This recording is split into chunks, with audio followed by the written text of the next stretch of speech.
Hello and welcome to Portfolio Matters, weekly markets checklist, week 191. But before we get into it, Richard will read the disclaimer. Thank you, Keith. Everything discussed during the Portfolio Matters podcast is for informational purposes only and should not be considered as investment advice. Listeners should be aware that we will be discussing securities that we own or have a financial interest in. Please do your own research or consult a professional investment advisor before making any decisions regarding topics mentioned on the show. A full disclaimer can be found at the end. What do we have this week, Keith? Well, we've got a packed program today because we're then going to take a break. Everyone is on summer holidays and I'm off to the Azores and then the Cairngorms. So I will try and get something in when I get back, but it's going to be at least a couple of weeks. So this week we have Stuart and Richard, but Richard is recovering from a double knee operation, so will not be joining us for long. First of all, the news. Well, breaking news overnight is that Donald Trump has imposed yet more tariffs, this time 50% tariffs on copper imports to be effective by early August and 200% imports on pharmaceuticals after a transition period. Now, what's interesting is the markets, equity markets, have been very calm. They don't believe him, bottom line. Copper prices, on the other hand, have shot up. Okay, other news. Well, Jerome Powell has stated that he expects tariffs to cause US inflation to rise in the coming months and is not planning to cut rates until September. Donald Trump has called on him to resign. Reminder, Trump can't force him to resign, nor can he fire him. Trump has extended the 90-day pause on tariffs from the 9th of July to the 1st of August, but he's sent out letters to lots of countries which have not yet signed trade deals with the US, threatening them with reciprocal tariffs and more. He threatened Japan with 25% tariffs, South Korea with 25%, South Africa with 30%. We have a list coming up. The new tariffs do not apply to products which have already been subject to sector-specific tariffs, such as steel and autos. He's also said that any country that retaliates against US tariffs with their own tariffs will be hit with an extra 25% tariffs. So the tariff war has had a pause. It is not over. So far, the US has reached trade deals with only China, Vietnam, and the UK. So the China deal was really a face-saving de-escalation rather than a proper deal. No details have been announced, and China is apparently still withholding rare earth metal exports from the US. The Vietnam deal is a template, or Trump would like to think of it as a template for other countries. So that's 20% tariffs on Vietnamese exports to the US, 0% Vietnamese tariffs on US exports, and 40% tariffs on any transshipments that go via Vietnam. So that is targeting Chinese exports. Turning to the UK, Keir Starmer has backed down on welfare reform so that everyone currently receiving disability benefits will continue to do so. Cuts will only affect new recipients. That obviously worsens the UK fiscal situation. Rachel Reeves was seen in tears in Prime Minister's Question Time. Gilts have sold off again. The TG61, the 40-year UK gilt, has hit new lows as markets fear that the Labour government will weaken its fiscal rules. So the climb down has cost 4.25 billion, in addition to the 1.25 billion cost of the climb down on the winter fuel payments. Elon Musk has threatened to create a new US political party to challenge the current two-party system. Tesla shares have fallen. We have a section on Tesla coming up. Good news is the war in the Middle East has calmed down, and that has allowed oil prices to fall back, helped by OPEC Plus announcing that they will boost production by 548,000 barrels in August as part of their program to boost oil production by 2.2 million barrels a day over the coming year. The S&P 500 has fully recovered from its April tariffs fall and has hit an all-time high. In the economic news, well, US non-farm payrolls came in slightly hot, but almost all the employment growth was from the healthcare and education sectors. Private sector employment continued to grow very slightly. ADP, on the other hand, reported declining employment. Jolts in the US showed a surprise bounce in US job openings, but all of that came from small companies where the data is volatile. Indeed shows job postings continuing to decline. So some charts relating to the news. Well, this is copper. It's absolutely leapt overnight, but this is the price on COMEX. So US prices have shot up.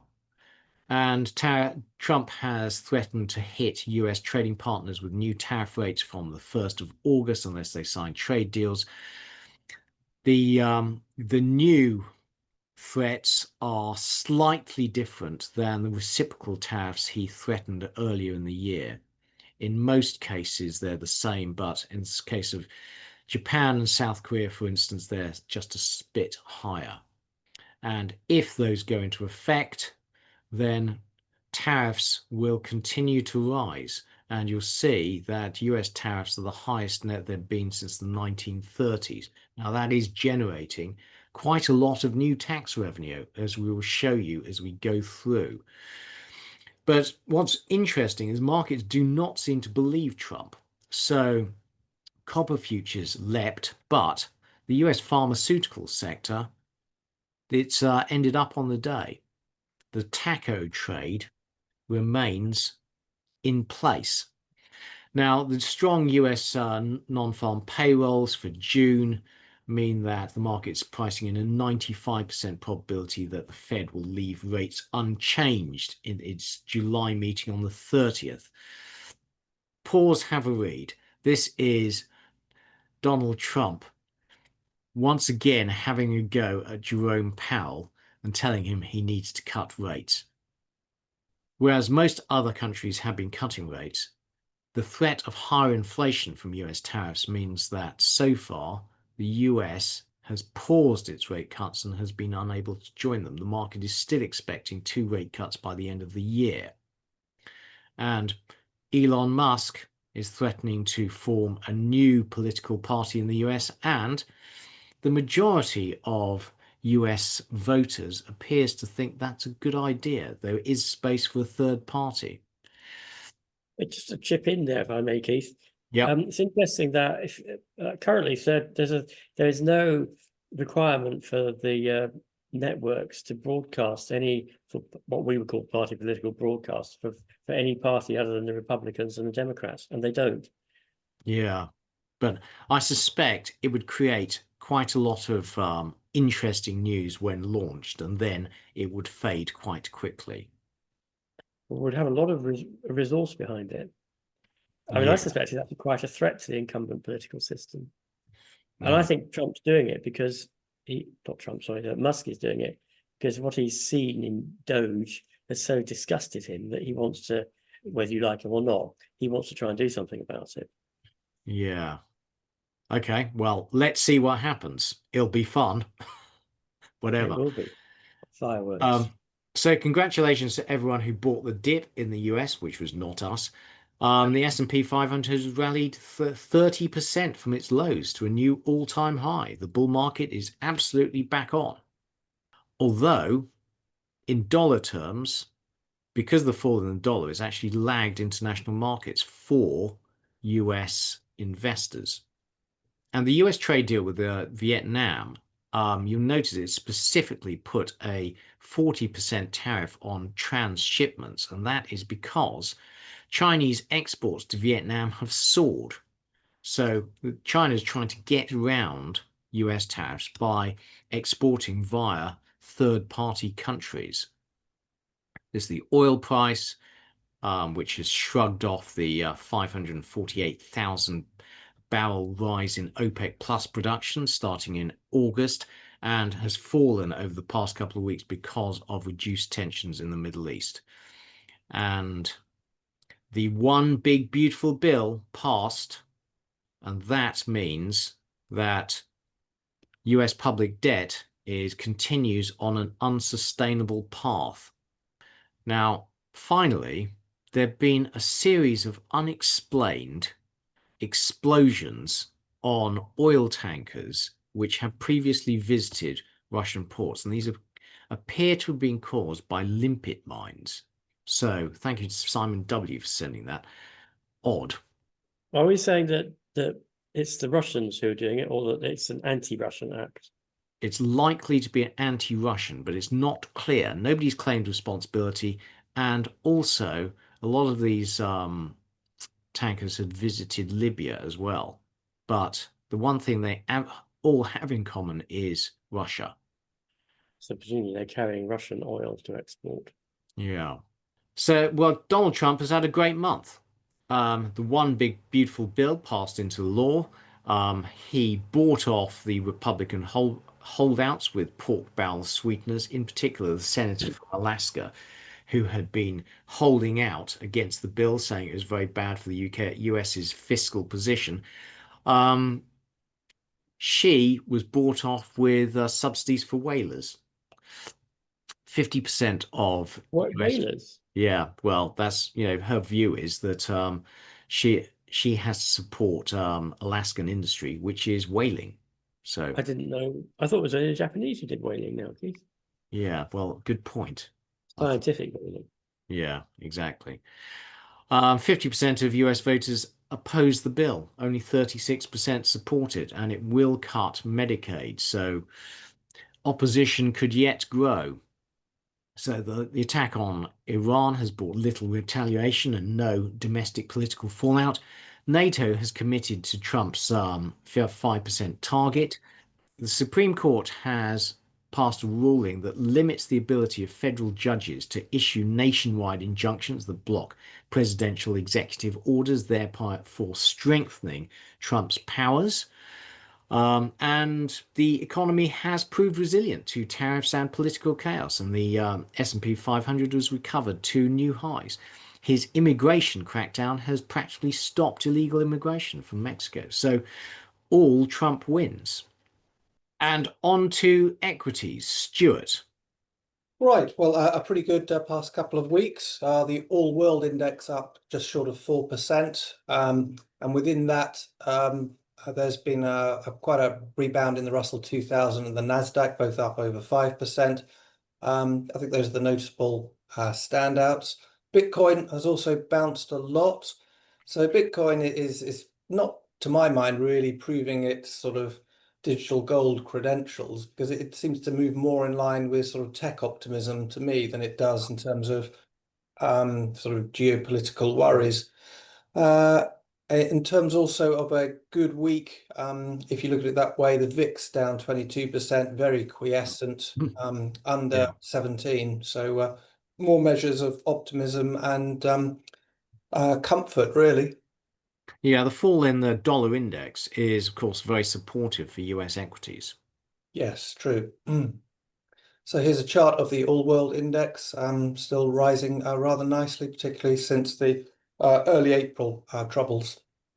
Here's the UK all share, very similar pattern, not too bad for the year. That's up 8%. I think that's capital only, is it? So add a little bit for dividends. Euro Stoxx 600, perhaps less powerful. I suppose the euro has been strong, so you're getting the opposite effect in Europe. S&P 500, as Keith mentioned, another all-time high, 6,200. Quite extraordinary to my mind, but there we go. The Nasdaq, similar, if not more extreme pattern, up 5% over the past fortnight.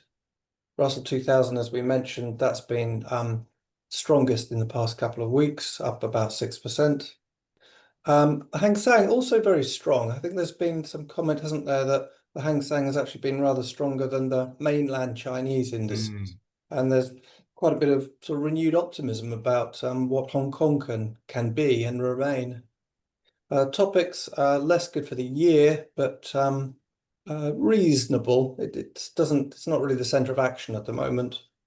And here is Bitcoin, not quite at an all-time peak, but pretty close. And the pound against the dollar now at 136. And the euro, which I think has bounced more strongly against the dollar than the pound has, now at 117, which will be increasingly uncomfortable, I think, for European manufacturers, even setting aside tariffs. Yeah, that's up 13% year to date. That's a big move.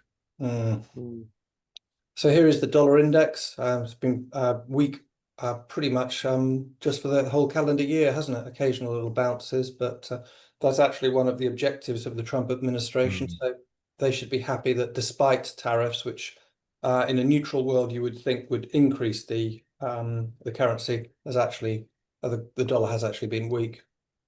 And here is the VIX. Yeah, this is a reflection of TACO, isn't it? That no one believes that there's really big risks out there. Very occasionally in the past, I've played little trades on this. It's never worked out. It just seems to me to be very quiescent given the risks that there are in the world, in the market, and in the economy. But there we are. I think a lot of products, retail products out there, are in effect selling volatility. So that puts pressure on measures such as the VIX.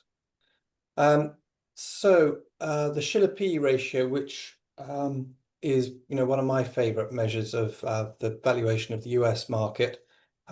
Here it is at different times that were the beginning of stock market rallies. So famously, March 2009, the Shiller PE was only about 13. So that was at the beginning of a very strong bull market. Whereas today, we're seemingly beginning a bull market with the Shiller PE of about 37, which I find just incredible. And for me, that's a reason to just step aside and not take part. Absolutely. So valuations in the US have been higher only 4% of the time. And, if markets are going to continue to climb from here, valuations are going to get very extreme. Oh, right. Some technical analysis. Not my strong point, but apparently the S&P 500 has formed a golden cross. So it's moving up. Its 50-day average has moved above its 200-day average. Is that what that means? So that's Yes. supposed to be a buy signal. I mean, I find these things very difficult to believe that they're so simple. You would think that any sort of trading opportunity would have been totally arbitraged away. But as a measure of momentum, as a measure of enthusiasm, I can see the interest. Yeah. I mean, the thing is, last time it crossed, that would have been a fantastic buying opportunity. But you see, when it crossed backwards, was the opposing thing was the opposite of a golden cross. That would have been a terrible time to get out. The thing about looking at those charts is the eye always sort of tends to go to, well, look, you could have bought it at 4,000 and you would have sold it at 6,000 and you've made a 50% profit. But in fact, as Keith says, you would probably have bought it at 4,300 and you would have sold it around about 5,000. So you would have still made a decent profit. Yeah. On that basis, you would have made a significantly smaller profit than the sort of prima facie big move that you see there. You'd need to be in it at the start. Yes. And yes, as Keith mentioned at the top of the show, buying the dip has worked. So here is a simulation of buying the dip in the NASDAQ 100, which has been pretty successful. There we are since good. No, that's number of trading days. My goodness, can that be true? Up 30% from the base, right? Fear and greed index. Well, given all this bullishness, you'll not be surprised to hear that we're approaching extreme greed, and that these are presumably quite short-term measures that go into this. Yeah, certainly a lot of short-term momentum at the moment. Earnings sentiment, however, isn't that encouraging. So this is upgrades minus downgrades as a percent of overall estimates. So we can see in particular for Euro Stoxx 600, earnings forecasts are tending to be downgraded, though the S&P 500 is still getting some upgrades. I'm tempted to believe that that's a currency effect. Yes, I suspect you're right, Stuart. So the triple B, the one big beautiful bill, which I think is causing the US to eventually end up with a triple B rating, has not dented the performance of green energy stocks. I believe this is really partly an issue of buy the rumor, sell the fact, or in this case the other way around, because the fears of what Trump tariffs or Trump changes in legislation were going to be were very extreme. So by early April, there was intense pessimism in the US green energy sector, and things were a bit less bad than people had feared.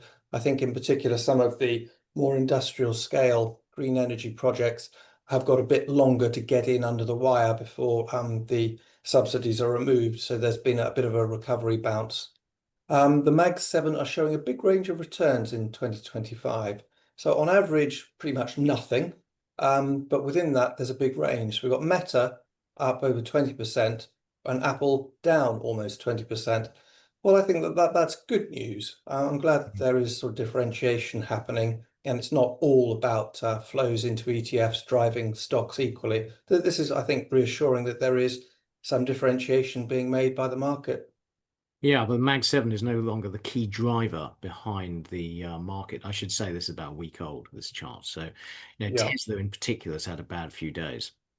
Right. Well, one short-term reason why the market may be bouncing is a combination of the fact that households do seem to have a reasonable amount of liquid assets. So that's what the chart here is showing. Liquid assets as a percent of personal disposable personal income. So it has at times been even higher, but it's not bad at the moment at around 70-75%. And that's a sharp contrast to around the year 2000, where it was more like 50%. So the point here is that there's a lot of liquid assets that could be moved into the market. And I think the second part of this analysis, which comes from Paulson Perspectives, is the fact that people are not very optimistic. So if you think they're not optimistic, then people have got room to become more optimistic and to apply and use that liquid assets. And now when this combination of people being highly liquid and pessimistic, subsequently that has prefigured pretty strong returns of over 25%. And when that isn't the case, then the market has gone basically nowhere. And what's been, we've all collectively got this totally wrong, that the S&P 500 has just kept on rising despite being at very high valuations, and it seems to ignore the earnings outlook and valuations. And it would seem that the only explanation is liquidity. And it seems there is a lot of liquidity out there. And as long as it keeps rising, you'd expect people to keep on piling in. Yep. But I'm not taking part. I'm still standing apart from this. Yeah.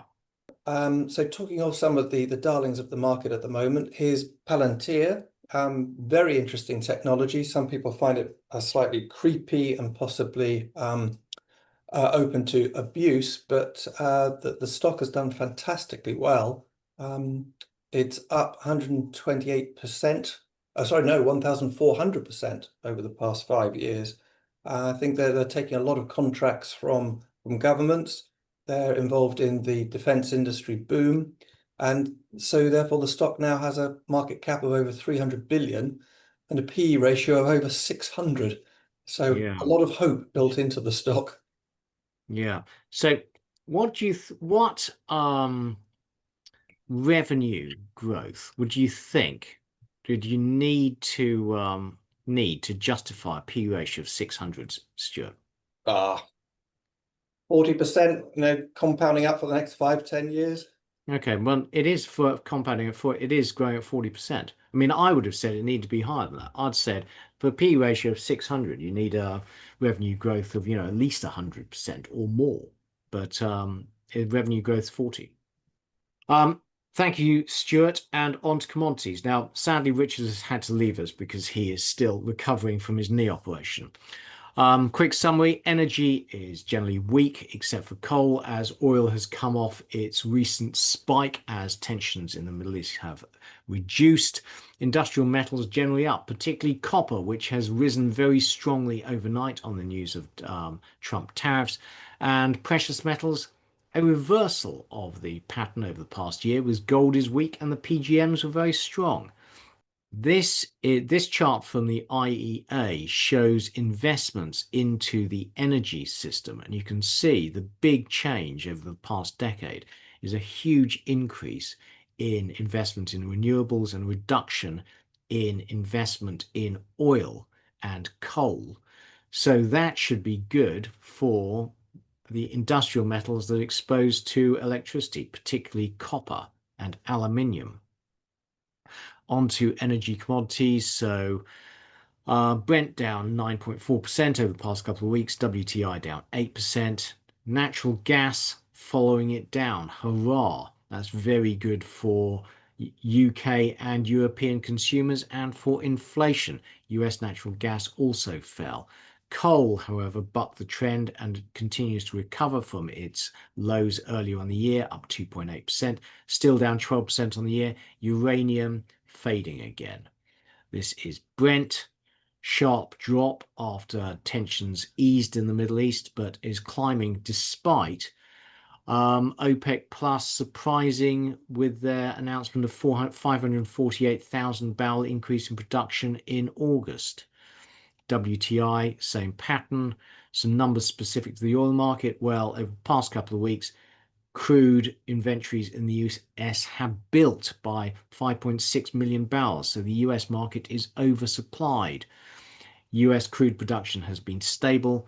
The rig count continues to fall, and that implies a tightening market in about a year's time. EU natural gas futures, hurrah, back down after the spike following the war in the Middle East. Same for the UK. US natural gas futures also fading.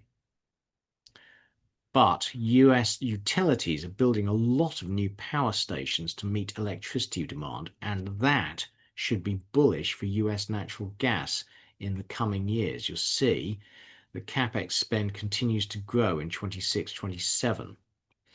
Coal prices recovering from their lows, but still down 12% on the year. Uranium fading a bit off its recent spike. On to industrial metals, Stuart. Very little change in aluminium and cobalt here, but copper is the standout for the reasons we've just discussed, i.e. the tariffs. Lithium carbonate also up 6% after having fallen quite strongly earlier in the year. I think those are the standout things. Here's aluminium, as we just highlighted, zero as it is the weekly change, even though there does appear to be a bit of an uptrend over the past month or so. Cobalt, very little activity. So the spike in cobalt was caused by the government in the DRC restricting exports because of the low price. So the trouble is they can't keep on doing that forever. At some stage, they're going to allow exports of cobalt, and DRC is the biggest producer, at which point the price crashes again. So here is copper, including the last data point reflecting the Trump tariff. So a very big jump there. Iron ore drifting off. That looks a very ugly chart. Lithium, showing, yes, a bit of a bounce, but as you're highlighting, structurally, it's been weak over the past few years after a big, in a sense, a scare, a big fear that lithium would not be available for batteries. Neodymium, yeah, showing a bit of life.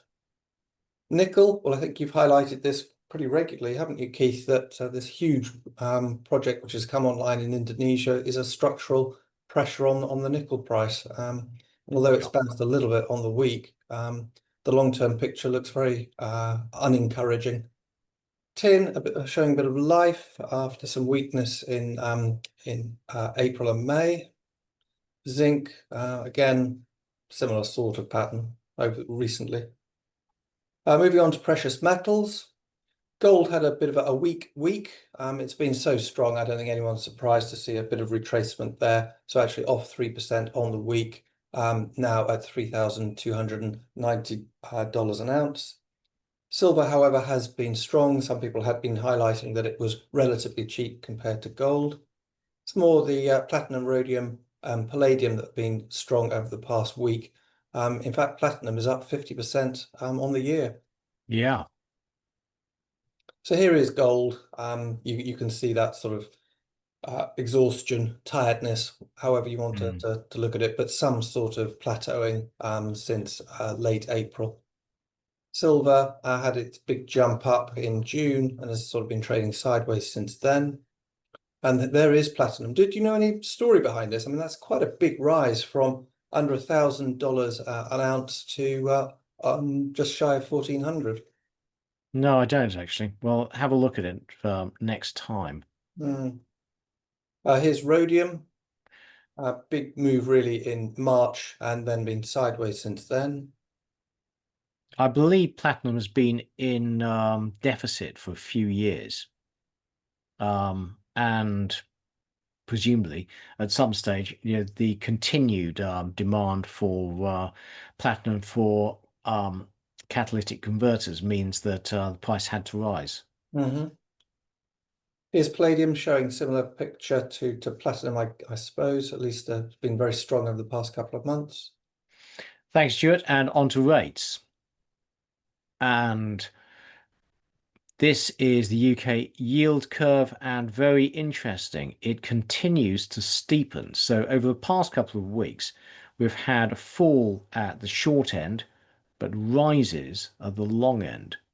So 30-year is once again approaching 5.5%, really high given inflation expectations remain well anchored.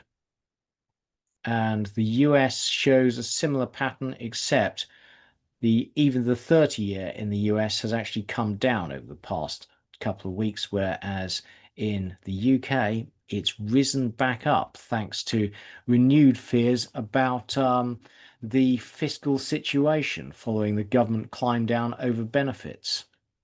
So the fundamental problem for governments everywhere is that the fiscal situation deteriorated during COVID and has not been reined in. So as a result, sovereign bond issuance around the world has continued to rise and is much higher than pre-COVID. And that is what is spooking markets. And over the first half of the year, US investors have been dumping long-term bonds, as investors have all around the world, leading to rising long bond yields. And that is despite US default risk actually having fallen back from its highs following Liberation Day and the tariff shock. This is the UK 2-year. The past couple of weeks net down a bit. 10-year though, rising again. 30-year back up towards its highs. And actually, if you look at TG61, which has a duration of 36 years, well, the price has hit a new low as of last night. So terrible. Redemption yield is best part of 5%, and that means you would have to get a yield of 9% in the bank to match the yield on TG61. So these are very attractive yields, but they keep on getting better. The trouble is that the markets are concerned that about the UK fiscal position, and that the UK will be essentially unable to repay these debts in anything other than devalued currency. Would you say that's correct, Stuart? I would. It's very depressing, the inability of the government to hold the line on what were fairly modest welfare reforms. They were more about reducing the rate of growth. They weren't actually about reducing expenditure. And if they can't even get that through, then the outlook just looks just terrible. They boxed themselves in with the pre-election promise about income tax and national insurance and VAT. And so they're having to scrabble around with more and more sort of extreme stealth taxes, and I think that's an issue which is going to come up again in the autumn, of course. This is the US 10-year, also risen, but remains well below its highs. German 10-year, also risen, but actually still well below its highs. France, similar. Italy, much worse fiscal situation than the UK, actually. 120% of debt and fiscal deficit of, I think, over 5%, but 10-year yield is around 1% lower than the UK. Greece, okay. Most of the debt is held by institutions. And while we talk about bonds, let's talk about QT. Now, we've mentioned this several times over the last few months because the UK is being very hair-shirt about the Bank of England's balance sheet. So it is actively selling bonds rather than allowing bonds to simply roll off its balance sheet as they mature. So it is selling long bonds into a weak market, driving up yields. And the problem for the UK is that the Bank of England did the most QE, and now it has the biggest balance sheet to try and unwind. So this is the Bank of England's balance sheet. If it wants to get back to normal levels, it still has a long way to go. One effect of all that selling is that UK 30-year yields have risen far more than in other countries, not helped by fears over the fiscal balance. And it's also driven up yields versus short rates. 2 years ago, the yield on the 30-year was below the yield on the 2-year, and since then, it's risen enormously. So that is almost a 2.5% rise in the 30-year yield versus the 2-year. So that means UK 30-year yields are the highest they've been since 1998. So QT has been driving up UK borrowing costs as the Bank of England unwinds its balance sheet, but this is now on the radar. The FT is talking about it, and I would question what the Bank of England is now trying to achieve. It is driving up bond yields when bond yields are higher than in other developed countries and the highest they've been in 25 years. So then another effect of QT, as we've discussed before, is that the Treasury has to compensate the Bank of England for losses, realised losses on their bond sales, which means that it is costing the government about 10 billion a year to compensate the Bank of England, exacerbating the deficit. So I think the Bank of England should change course and, if nothing else, just allow bonds to naturally roll off its balance sheet as they mature. And that would hopefully allow long-term bonds in the UK to stabilise, the yields to cease rising. Stuart, any thoughts? Well, it's a highly technical subject on which I'm far from being knowledgeable. Do you know whether the Bank of England's profit and loss is only on realised bond sales, or whether they sort of mark to market every year and need the Treasury to top up? Because you would think if it's not mark to market, it's only on when you actually sell the bond that you realise the loss and need to be compensated.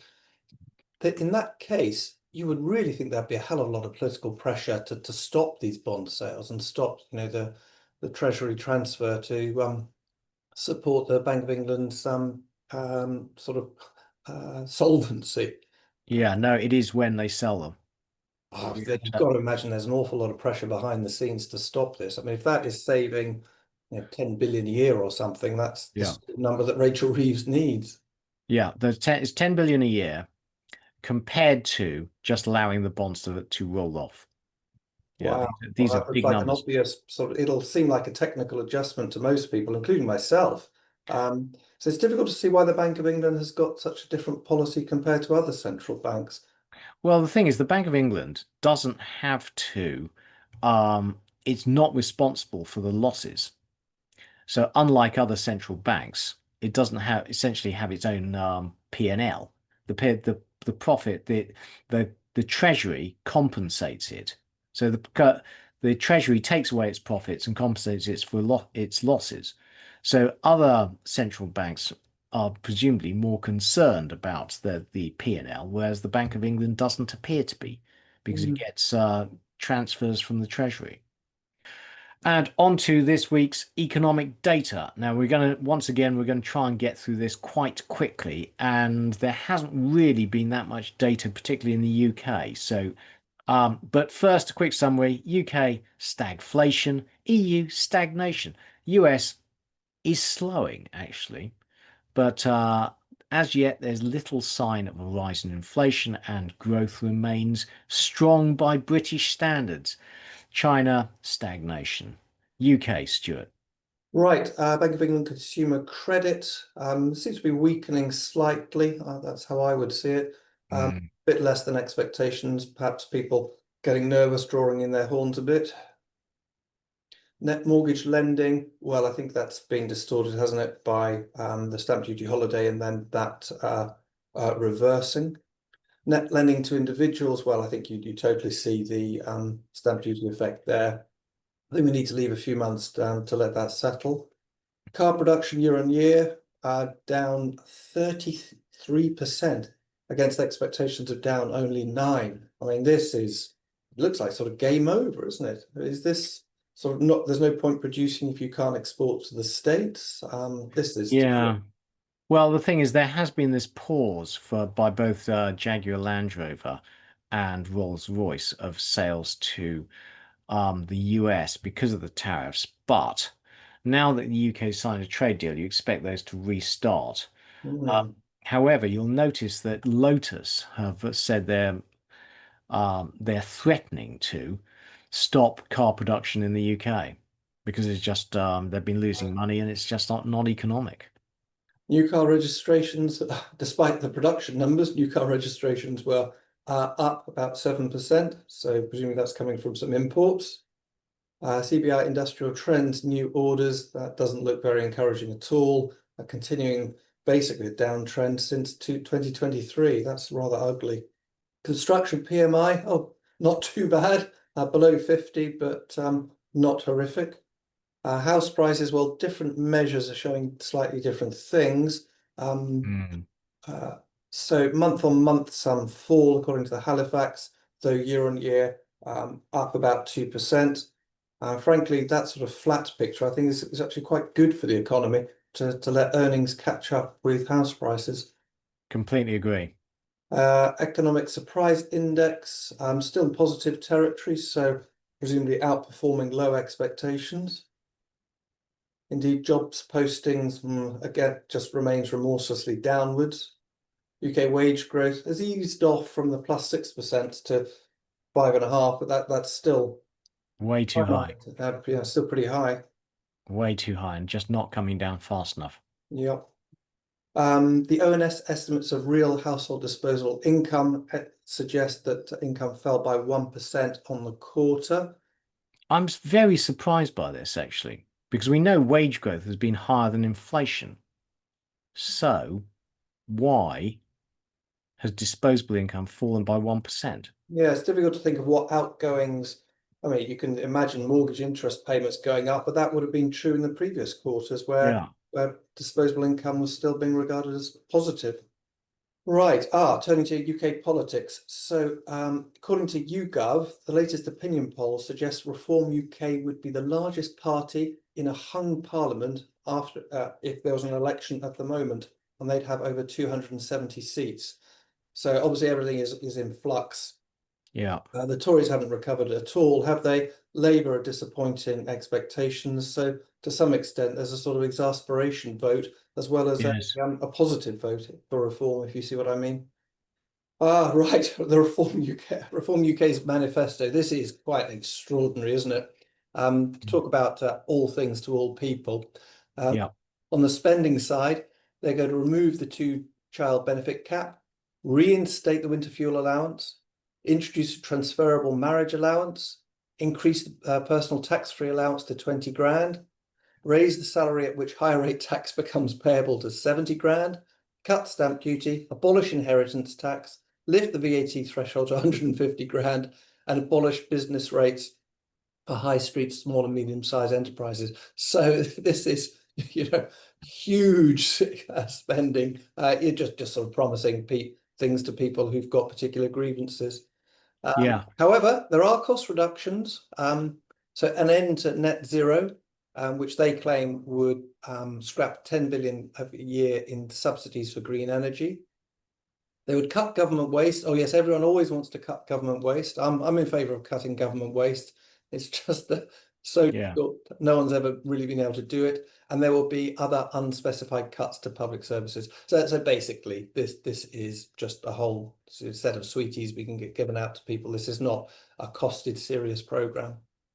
But the trouble is, Stuart, that, if they were to get close to power, that nobody is talking about reining in the government expenditure and tightening the fiscal balance. Yeah. And this is just even worse than Labour. Well, to me, this is another reason to buy gold. Yeah.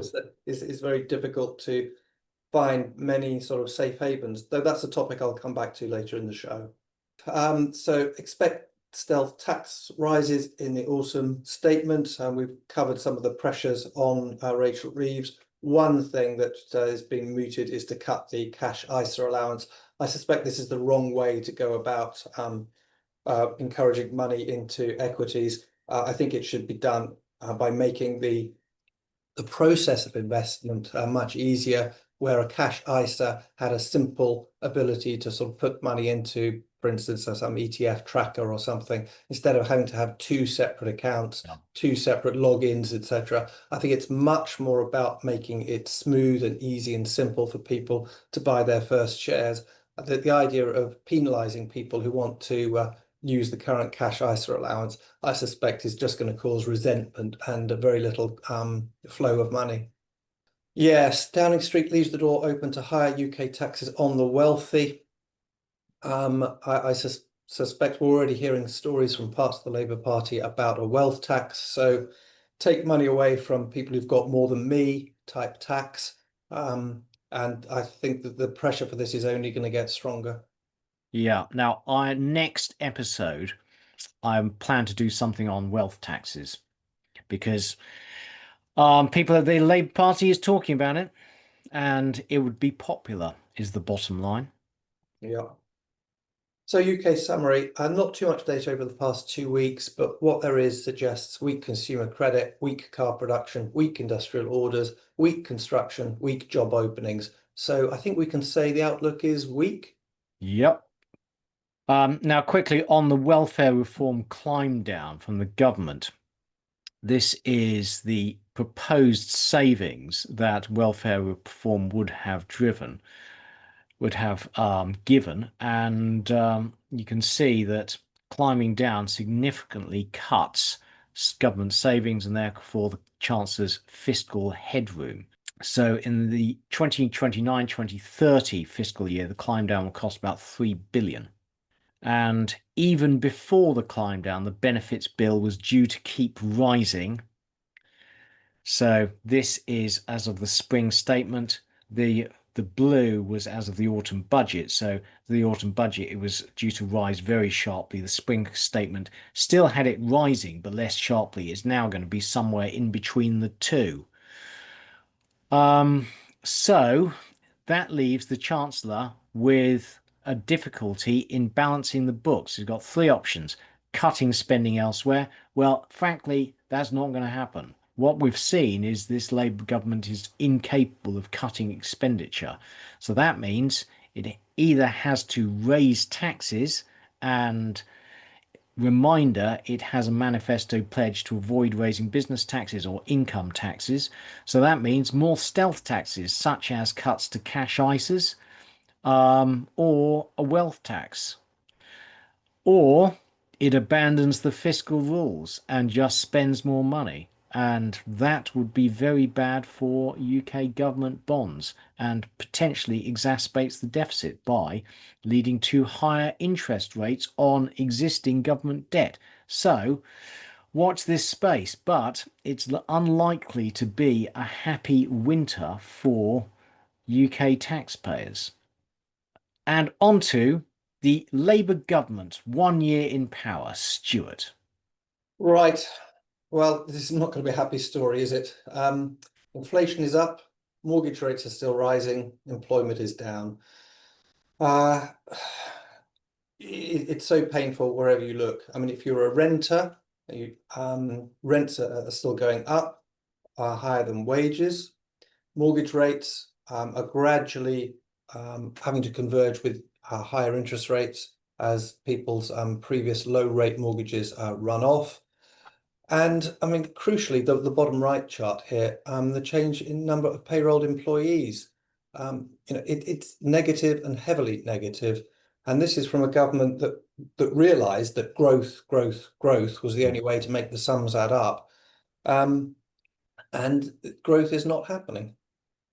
Yeah, I think that read, but the bottom right number of payroll employees is potentially very dangerous Yeah. because, the trouble is if the UK economy slows and people lose their jobs, then benefit payments rise and employment taxes fall, further exacerbating the fiscal situation.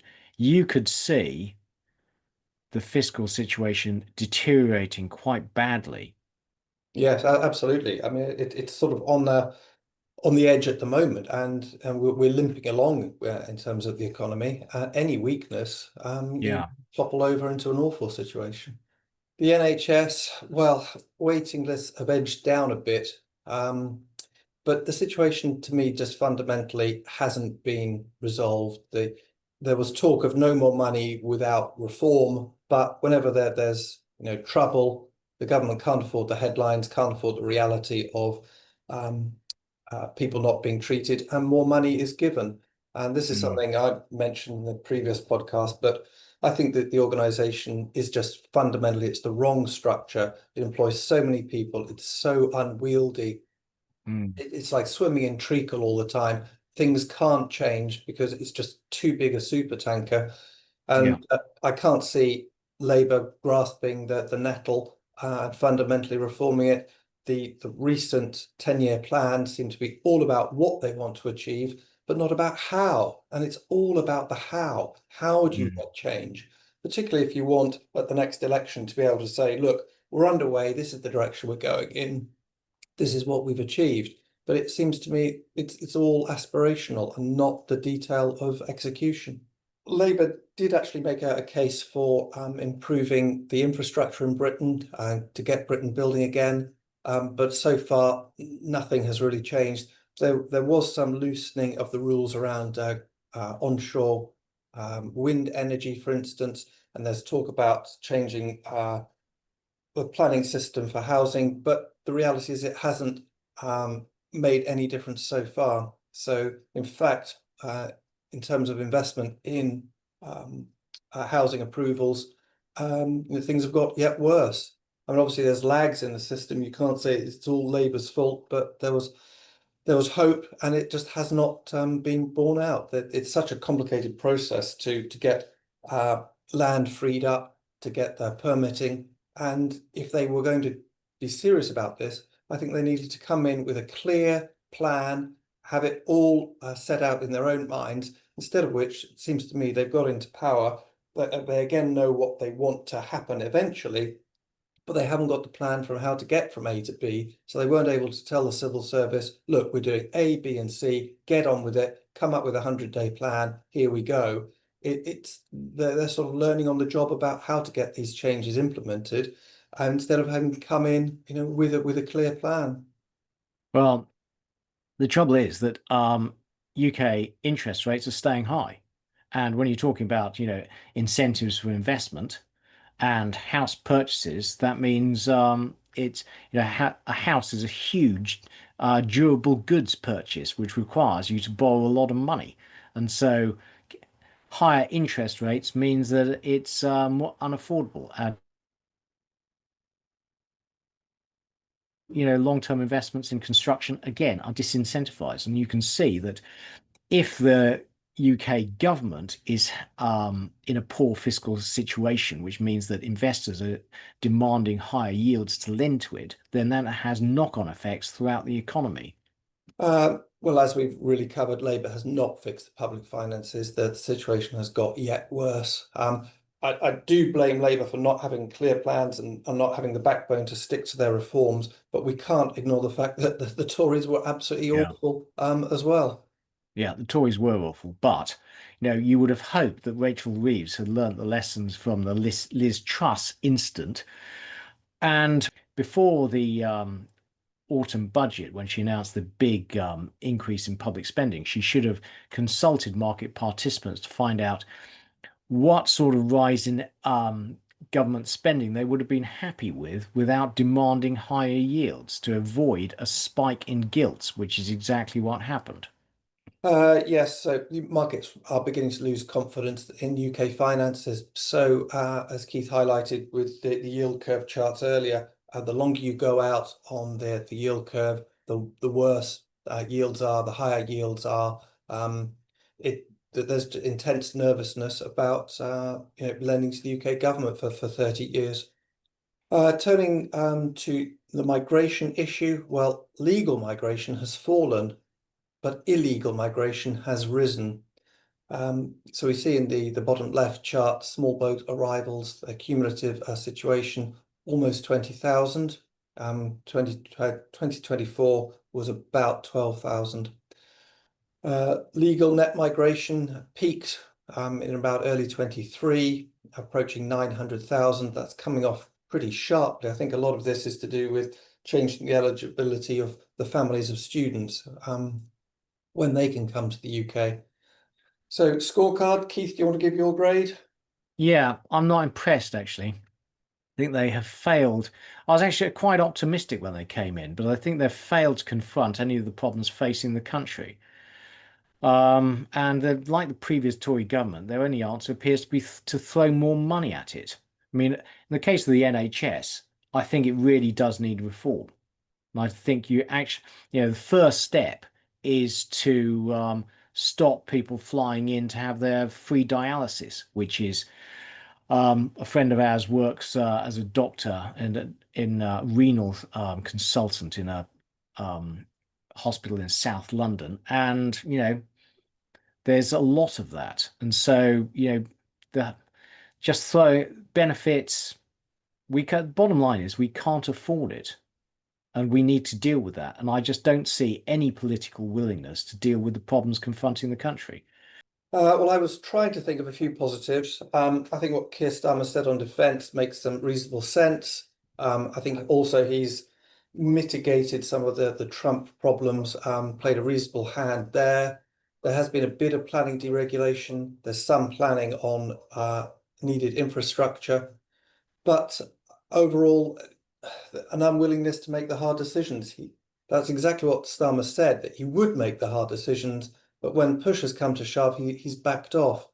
I'm also absolutely shocked as to how unprepared ministers appear to be for the portfolios and responsibilities that they've got. They haven't come in telling the civil service, this is the plan, this is where we're going. And so they're learning slowly on the job. The NHS we've already covered. And I think fundamentally, if Starmer and Reeves were a combined benign dictatorship, I actually sense that there's some areas they want to go and what they want to do that I could totally get behind. It's just they've got to take their party with them, and Yes, they haven't. I completely agree. So you've got a fragmented party which has now learned that it can hold a gun to Starmer's head and he will back off. So yeah. So is this the Tasso trade? Oh The no, taco trade, yes. the, Yes, the that's right. Starmer version of it. Yeah, Sasso trade, yeah. Yeah. Moving on to the EU. So inflation in June was up 0.3% month on month, which was in line with expectations. Year on year, it's at 2%, in line with expectations, slightly up on May, but actually a number we would die for. Core, though, was at 2.3% flat. And it's expected to rise a bit in the coming months.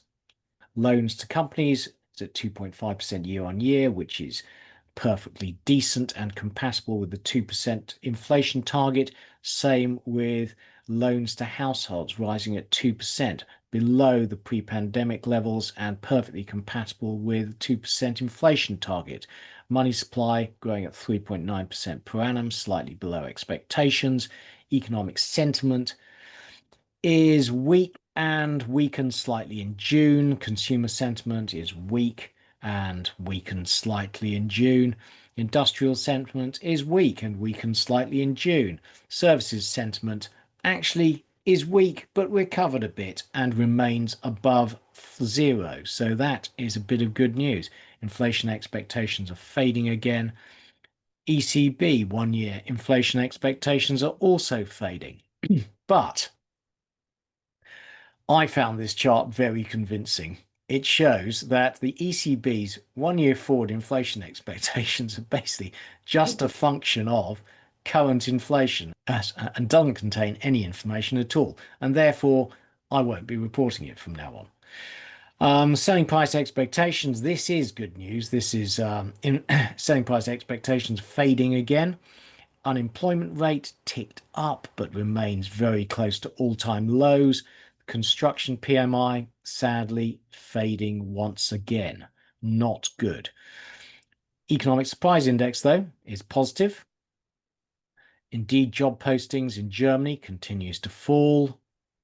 Wage growth fell back sharply to 3.3%. That's compatible with the 2% target as long as there is some productivity growth. In France, same pattern, and wage growth at 2%.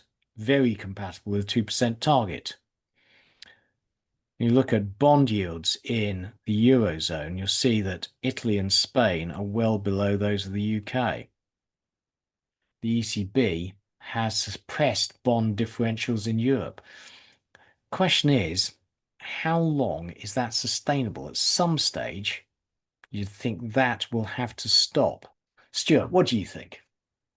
Well, I think we've covered this in previous PMs, that there's an underlying sort of volcano, that there's pressure within the euro area because of the different fiscal and debt positions. It's quiescent at the moment, and as your title here says, the ECB has suppressed bond yield differentials, but the underlying pressures are still there.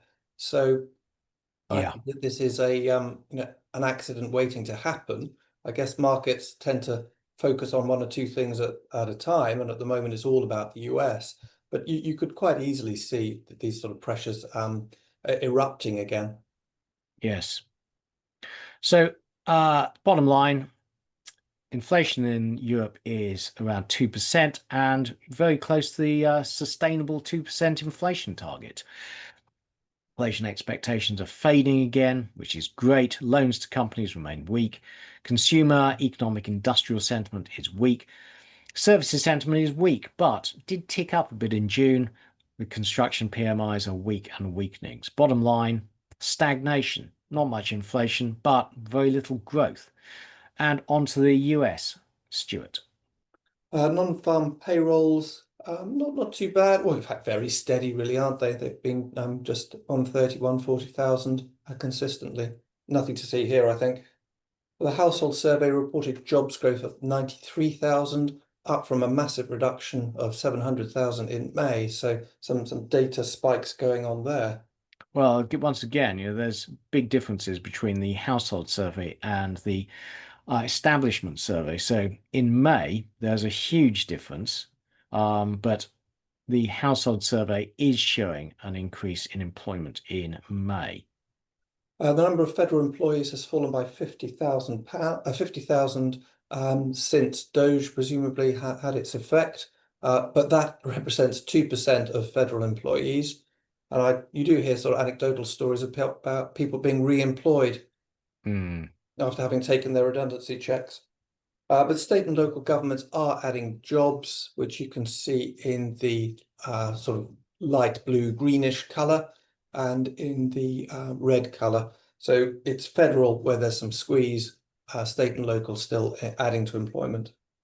So overall job creation looks weak, except in healthcare and in education. In June, ADP reported a fall of 52,000 jobs in education and healthcare. So two different surveys pointing in rather different directions. Yeah, now the ADP surveys large businesses, but this is hard data. They actually, um, it's all they actually have the data from the companies on their payrolls. Non-farm payrolls is a model. Which one is right? Well, yes, you would believe that the model is likely to be lagging, isn't it? Hmm. That's the construction number there, which has been highlighted. That seems to make a lot more sense given what we know about the US housing market.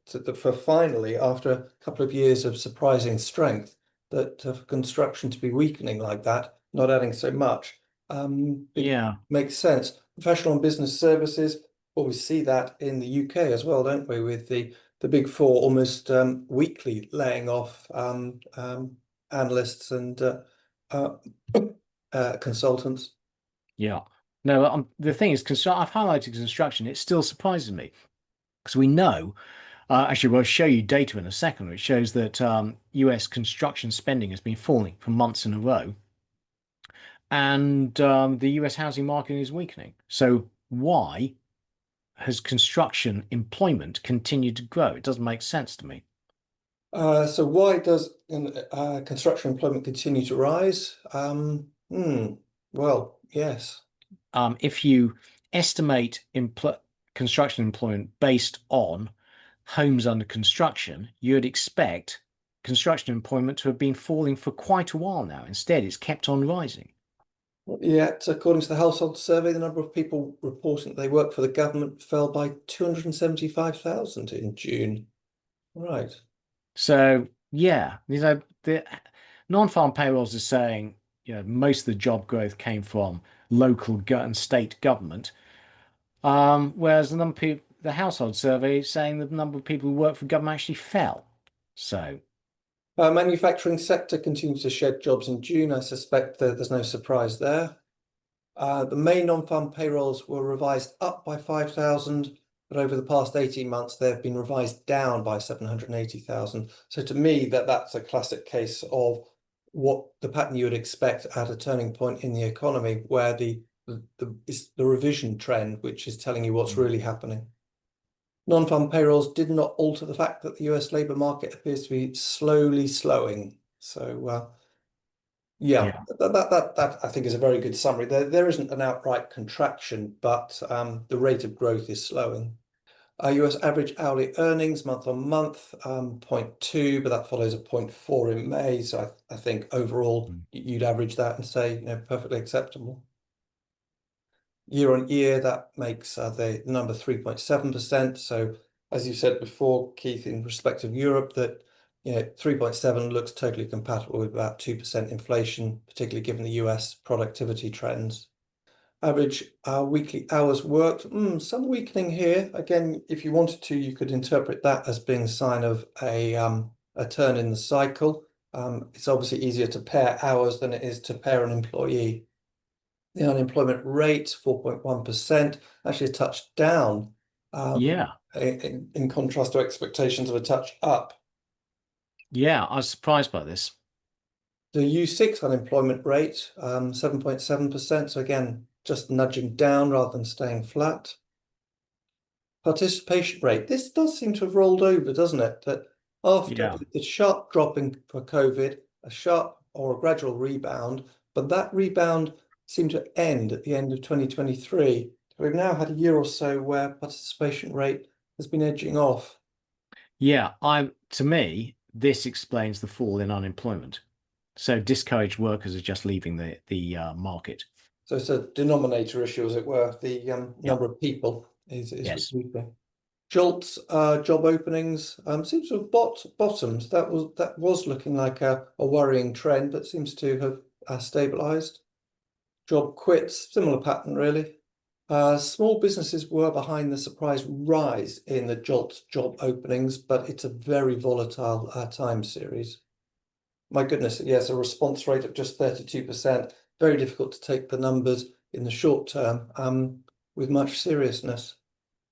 Yeah, and spoiler alert, the Indeed job openings data continues to show falls in US job postings. So I'm inclined to believe the Indeed numbers. Tariffs have not boosted hiring in the durable goods sector. Well, quite. I mean, you're not really going to be ramping up production, let alone opening a new factory, if you don't know what the stability of the situation is going to be. The difference between the ADP and the non-farm payrolls reports is primarily down to this health and education recruitment. So we can see a very big difference over the past, Yeah. well, this year basically, isn't it? Yeah, so they both can't be right. Challenging jobs cuts will back down to a sort of normal level, really, after a peak earlier this year. Yep. ADP employment change.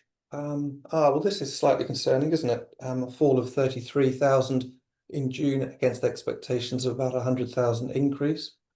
Yeah, you see, and that looks like a pretty steady decline since late last year in employment growth. Hmm. Yes. So, the non-farm payrolls and the ADP are quite contradictory at the moment. The ADP is based on hard data. So the ADP report showed a big difference between small and large employers. Small companies are shedding jobs. Large companies are continuing to hire. Now that I Mm, think is quite interesting. I'm surprised the large companies are still hiring, but it makes total sense to me that a small company would be drawing in their horns given all the uncertainties. mm. A US PCE inflation, as expected, 0.1% on the month, which year on year is 2.3%, totally fine. Core PCE month on month 0.2, which makes year on year of 2.7, again, still okay. US core PCE inflation surprised to the upside, though, and is likely to rise further in coming months, according to Indeed. So what's the story here? Well, the bottom line is we're starting to see tariff effects, or prediction is that tariff effects will start to come through now in June, July. So, so far, no, we haven't seen the tariff price rises reflected in inflation numbers. We could well do so in the coming months, but spoiler alert, trueflation is showing the opposite. Trueflation is showing US inflation is coming down. Durable goods inflation is rising at its fastest rate since the pandemic. Right, so tariff inflation is beginning to be passed through, at least by some manufacturers. Personal income month on month, minus 0.4. That was a big surprise. Expectations had been an increase of 0.3. We'll see if that number gets revised. Yeah, that's an odd number though. Well, yes, because we were just been covering how decent wage growth is, at sort of 2.5%, 3%. So perhaps that's a data glitch. Mm. Personal spending month on month, well, that also fell, minus 0.1%. Durable goods orders month on month, big number, up 16%. But managing your intermediate goods, managing your supply is going to be hell at the moment. So I Yes. well imagine there's a lot of whipsawing going on. Durable goods orders ex transport were much more stable, up by 0.5%. Factory orders month on month, up almost 9%. I think we're seeing the same sort of whipsawing issues. Yep. ISM manufacturing PMI, well, I'd say we're pretty steady, just below 50, aren't we? Services PMI, weakening, just about above 50. Yeah. I mean, that is a low, poor number, frankly, by historic standards. When you look at it pre-pandemic, the US economy is doing fine, but these are low numbers. Yeah. The Chicago Fed National Activity Index, yeah, also sort of just below zero, not very encouraging. Yeah, reminder, this is measured in standard deviations. So it's showing that the US economy is operating slightly below average. Conference Board consumer confidence is at 95, expectations for around 100. This doesn't surprise me at all. The news flow is just so volatile that Yeah. I could imagine a much weaker number. Construction spending month on month. Well, this, I think, if we look at the last 7 or 8 months, is pretty consistently negative. So I think you'd have to say that that isn't a question of data averaging out. That does look weak now. Yeah, but the construction sector continues to add jobs. It's mystifying. If anyone knows what's going on, please get in touch. Case-Shiller house price index month on month up by 0.8. So year on year, we're at 3.4%. New home sales, well, sort of flat really for the past couple of years. That's actually, June was a poor number. Yeah. Initial jobless claims coming down a bit. So earlier in the year, there had been some expectation or some apparent upward trend, but that has now reversed. Yeah. Continuing jobless claims, however, I think we can say have increased. So there's a stickiness. People who are losing jobs are not finding them again quickly. So a quick reminder, only 1 in 3 of the unemployed claim benefits. The numbers are therefore a pretty incomplete guide to the total number of unemployed people. That's interesting. So 2 in 3 of the unemployed don't claim benefit.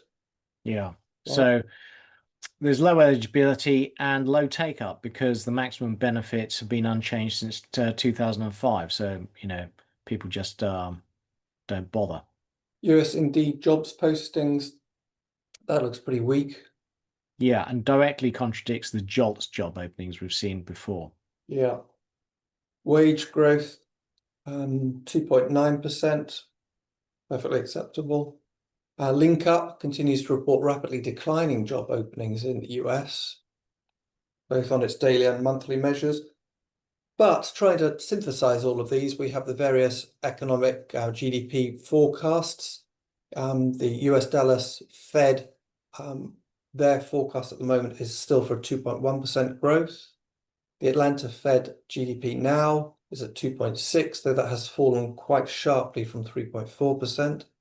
New York Fed now cast 1.56%.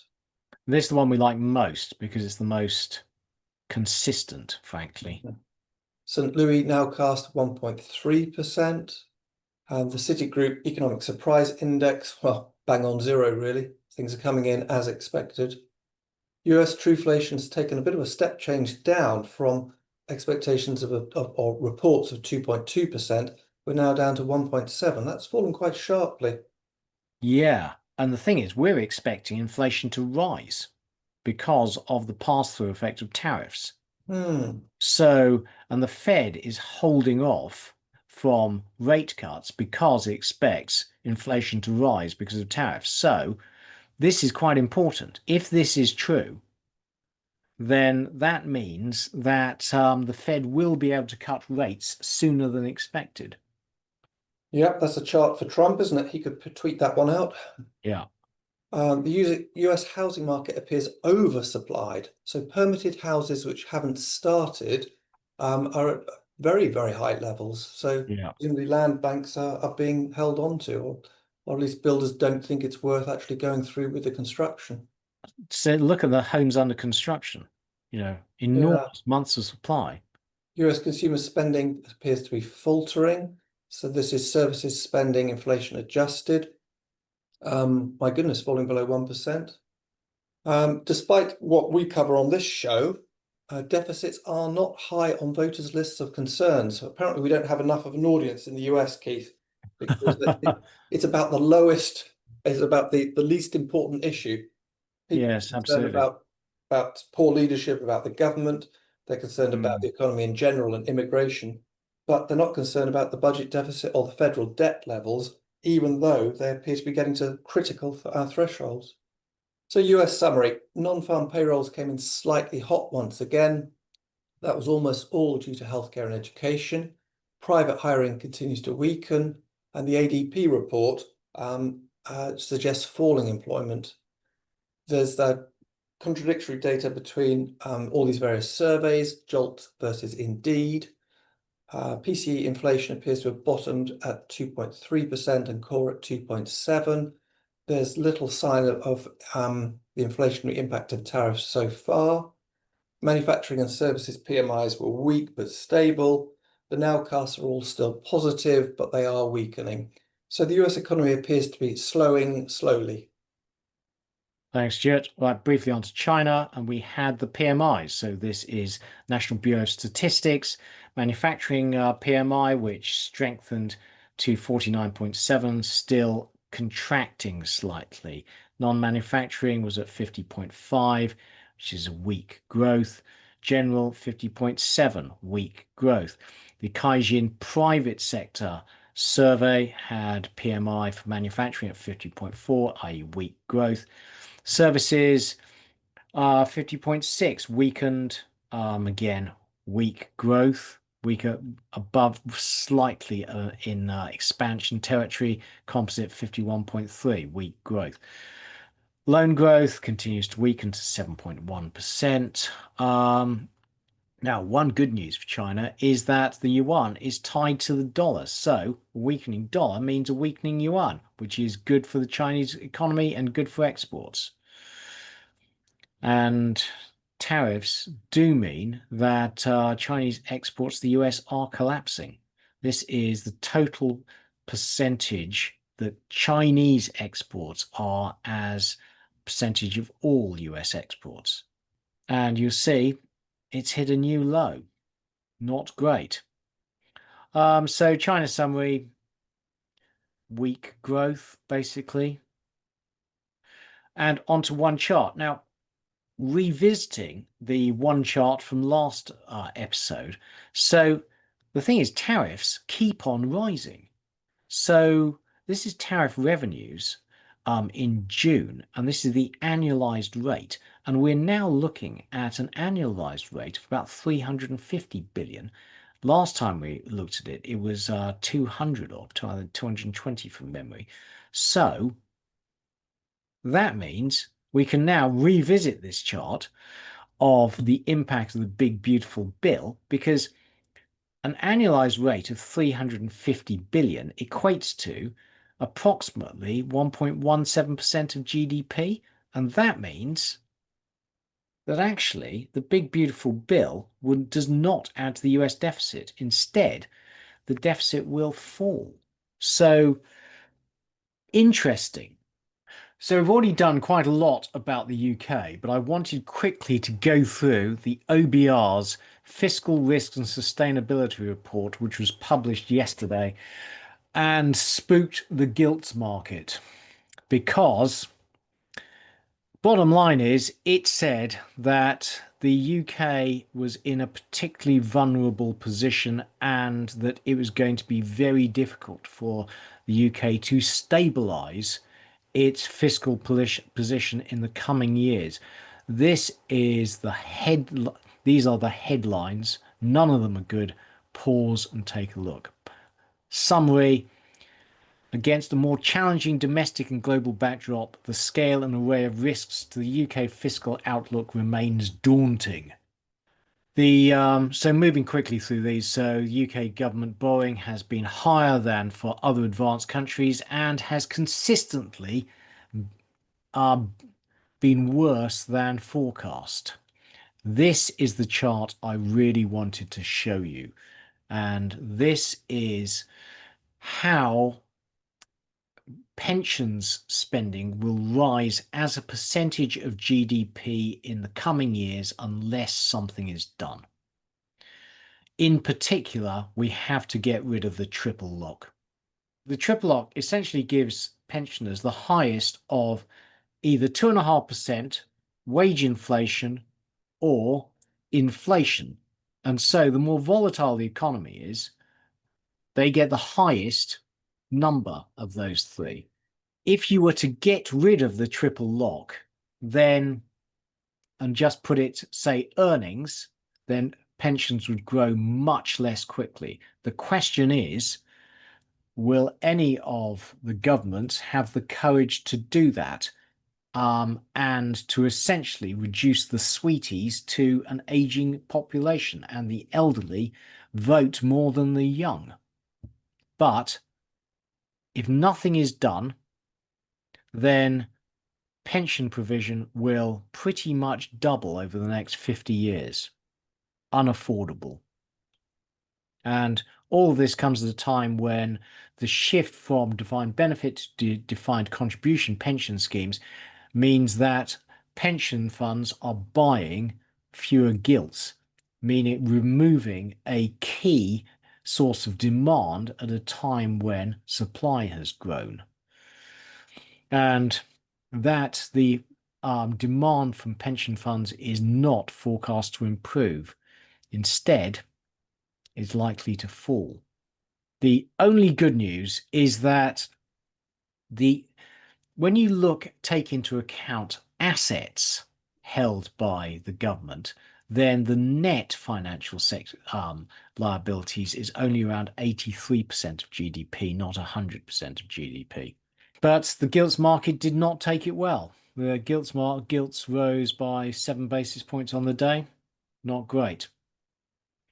So bottom line is that the welfare state is becoming increasingly unaffordable as we have an aging population, and the UK will have no choice but to cut benefits or go bust. I mean, when I was reading this, I was thinking of 1976 and the Labour government calling in the IMF, because it appears that we need a crisis to catalyse change. Now, don't know what that'll be, but I'm afraid I think we're going to have one. What do you think, Stuart? I think the government missed a trick here. When Russia invaded Ukraine, and when we decided that we were actually going to increase our defence spending, I think that was the hook on which the Labour government could have said, yes, I know we said we weren't going to increase income tax, VAT, etc. But the world has changed. It's changed for defence reasons. And if you'd have said, well, there's a penny on every rate of income tax, so everyone is taking part, that would have been the chance to break the seeming commitment that they had to not increase tax rates. You have to hang it on something, and it wouldn't be exactly the crisis you're talking about, but it would have been a slight get out of jail free card. No, well, I agree with you on that, and I have separately thought that. But even if you keep on raising taxes, you would have to raise taxes to the point where you probably start actually reducing the tax take in order to try and make the sums work for as your expenditure on benefits keeps on rising because of demographic changes in the coming years. I can't see any way out of this apart from cutting benefits. Well, yeah, but you are, I think, fundamentally right, and we've seen this in other countries that politicians know what they want to do, but they need the cover of it being imposed from the outside. Hence your Exactly. IMF remark. You can point at them and say, "Look, sorry, we had to do it." So this, I'm afraid, a long section, but I hope you'll find it interesting. Now, you remember that on the 28th of April, Spain suffered a blackout which lasted pretty much a whole day. And they were unwilling to ascribe blame to the renewable sector when solar power was generating a great deal of electricity, and the fear was that this had in some way contributed to destabilizing the Spanish electricity grid. So, what caused the Spanish power outage? Now, reminder, on the 28th of April, there was a major electrical power transmission failure that led to a 10-hour blackout, which also affected Portugal. 7 people died. And before we get going, you need to understand voltage. Now, I'm sure all of us would have covered this back in our O-level days, but a reminder, voltage can be thought of as electrical pressure. If we use a hosepipe analogy, it's the equivalent of water pressure. Amperage would be the equivalent of flow. So if you open the shower head at the end of your water pipe, then flow increases, but pressure, i.e. voltage, drops. If you close the head, the opposite happens. So reduced demand would tend to lead to higher voltage if you are pushing the same amount of electricity into the system. Increased demand would mean greater flow but lower voltage. So the role of the electricity grid manager is to maintain a constant voltage throughout the system as demand varies. Now, this is an illustration of how a grid works. So you have your big power stations going to the main transmission system, and that operates at an enormous 400 kilovolts. And then you have various substations where the voltage is stepped down until you get to domestic supply, which operates at about 11 kilovolts. So the grid has to maintain the voltage in all the separate systems and ensure that the voltage to houses remains stable around 11 kilovolts. Now, as you add different sources of electricity to the grid, maintaining that, these voltages in the system becomes more difficult. And this diagram was made to illustrate how adding renewables directly to the system can lead to over voltage at the domestic level. So the background on Monday the 28th of April was that weather was mild. Electricity demand was lower than expected. Demand was around 25.2 megawatts, far below historic maximum of 44.9 megawatts. And low demand is dangerous because it can cause over voltage. So there's too much electricity being pushed into a system where there's low demand. Now, Spain's main transmission network has a target of voltage of 400 kilovolts with safety limits of 380 to 435. If the voltage goes outside that range, then various networks will start to trip off. The morning saw repeated spikes in voltage, indicating grid instability, although the maximum tolerance was not breached until the blackout occurred. And so this shows you the sudden collapse in transmission in the Spanish system. Bang. 12:33, you have a huge collapse in electricity demand. And this is the various sources of electricity being pushed into the system up to and after the collapse. Now, what we're particularly interested in is the orange slab here. That is solar. And so you can see as the sun rises, you get a huge increase in solar production, which is vastly more than the yellow line, which is net demand. And so in order to balance the system, the Spanish grid operators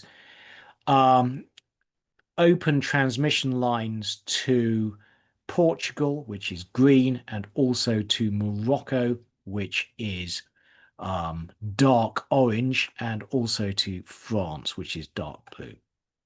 So they're pumping excess electricity to other countries. They're also using pumped hydraulic storage to store some of that energy.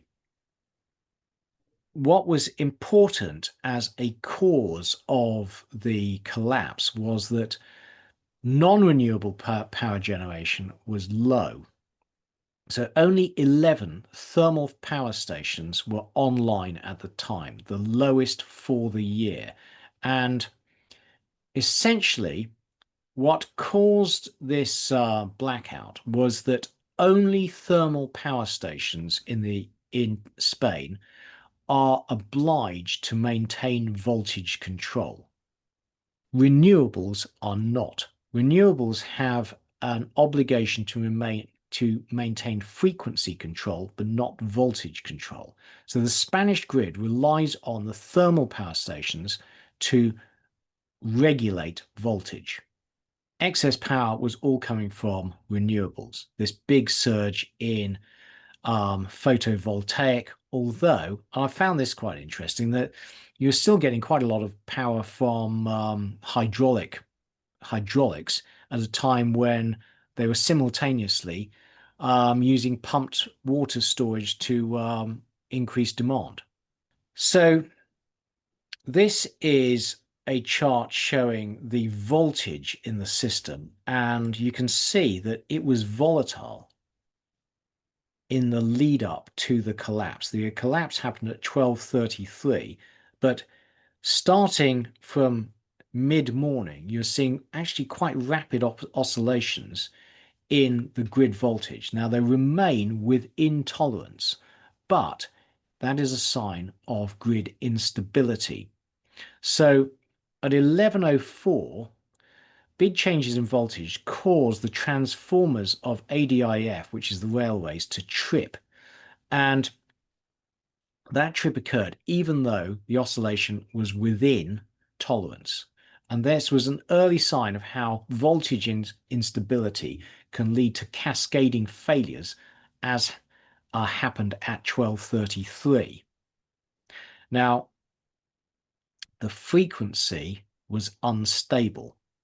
And so this is actually a chart which comes from the German regulator, because grid instability in Spain fed through to grid instability throughout Europe and affected Germany. So the orange line is the frequency in Germany. The blue is the frequency in Spain. You can see there's this frequency instability in Spain around, was that 1218? So this event after midday, so in the lead up to the collapse at 12:33.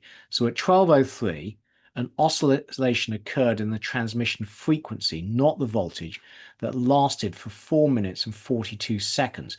And that caused a decrease in the voltage of up to 30 kilovolts. So instability in the frequency leads to instability in the voltage. And you can see that here, how there's a drop in the voltage. And it affects different networks in Spain to different degrees. Now, the source of the oscillation is not given in the official report. But then at 12:06, a frequency oscillation recurs, and the source of that instability is a 250 megawatt solar plant in Badajoz, and that is stabilized by the solar plant operator. Now, given they were responsible for the 12:06 frequency oscillation, you would suspect that the 12:03 was also caused by solar in some degree. And then again at 12:19, a frequency oscillation occurs, which again comes from a solar plant. Now, the grid operator reacts by introducing measures to essentially boost the system voltage. And you can see that instability here. At 12:19, the grid operator has acted to boost the voltage, and at 12:22, that voltage, those measures have been effective and voltage begins to rise. So it adds shunt controllers to the grid. Now, what's a shunt controller? Well, essentially, pause, take a read. They help to stabilize the voltage in an electrical system. This is one of them. And you can see that here. Voltage stabilizes, rises towards the maximum, and then comes down again. But then at 12:32, a trip occurs in a substation in Granada, which results in the loss of 355 megawatts of generation. Now, this is the start of cascading failures. So you need to understand why that trip occurred. Transformers which step down the voltage from high to lower voltage, as we saw in the initial diagram, have a transformer tap which allows them to adjust the voltage change between the higher voltage grid and the lower the input grid and the output grid. But it's a mechanical device and therefore experiences lags in operation. Therefore, any instability in the voltage in either one of the grids can cause them to trip, basically, because they react late to any changes in voltage because they're mechanical. So now cascading failures begin. As circuits, generators trip off, they cause further grid instability, which causes other circuits to trip off. And you can see these step downs in 1233 and 1233 and 16 seconds, 1233 and 17 seconds, 1233, 19 seconds. And as they trip off, the drop in generation gets worse, leading to further changes in the frequency, and ultimately the whole system breaks down. As the circuit breakers tripped and demand collapsed in some areas because they were no longer on the grid, so that meant the voltage rose on the rest of the grid, and it's leading to collapse the whole system. So the official conclusion was that voltage control, not frequency control, was the primarily cause of the blackout. The problem was not inertia. So we're going to have a whole separate discussion about inertia. Essentially, nuclear and gas and coal, they're all thermal, and that involves turning a huge turbine. And if you were to cut off the inputs to that turbine, because it's huge, it will continue to turn and generate electricity for a while, which promotes stability of electricity supply on a sort of second and microsecond level, and that is not the case for renewables. But there was no problem with inertia at this point.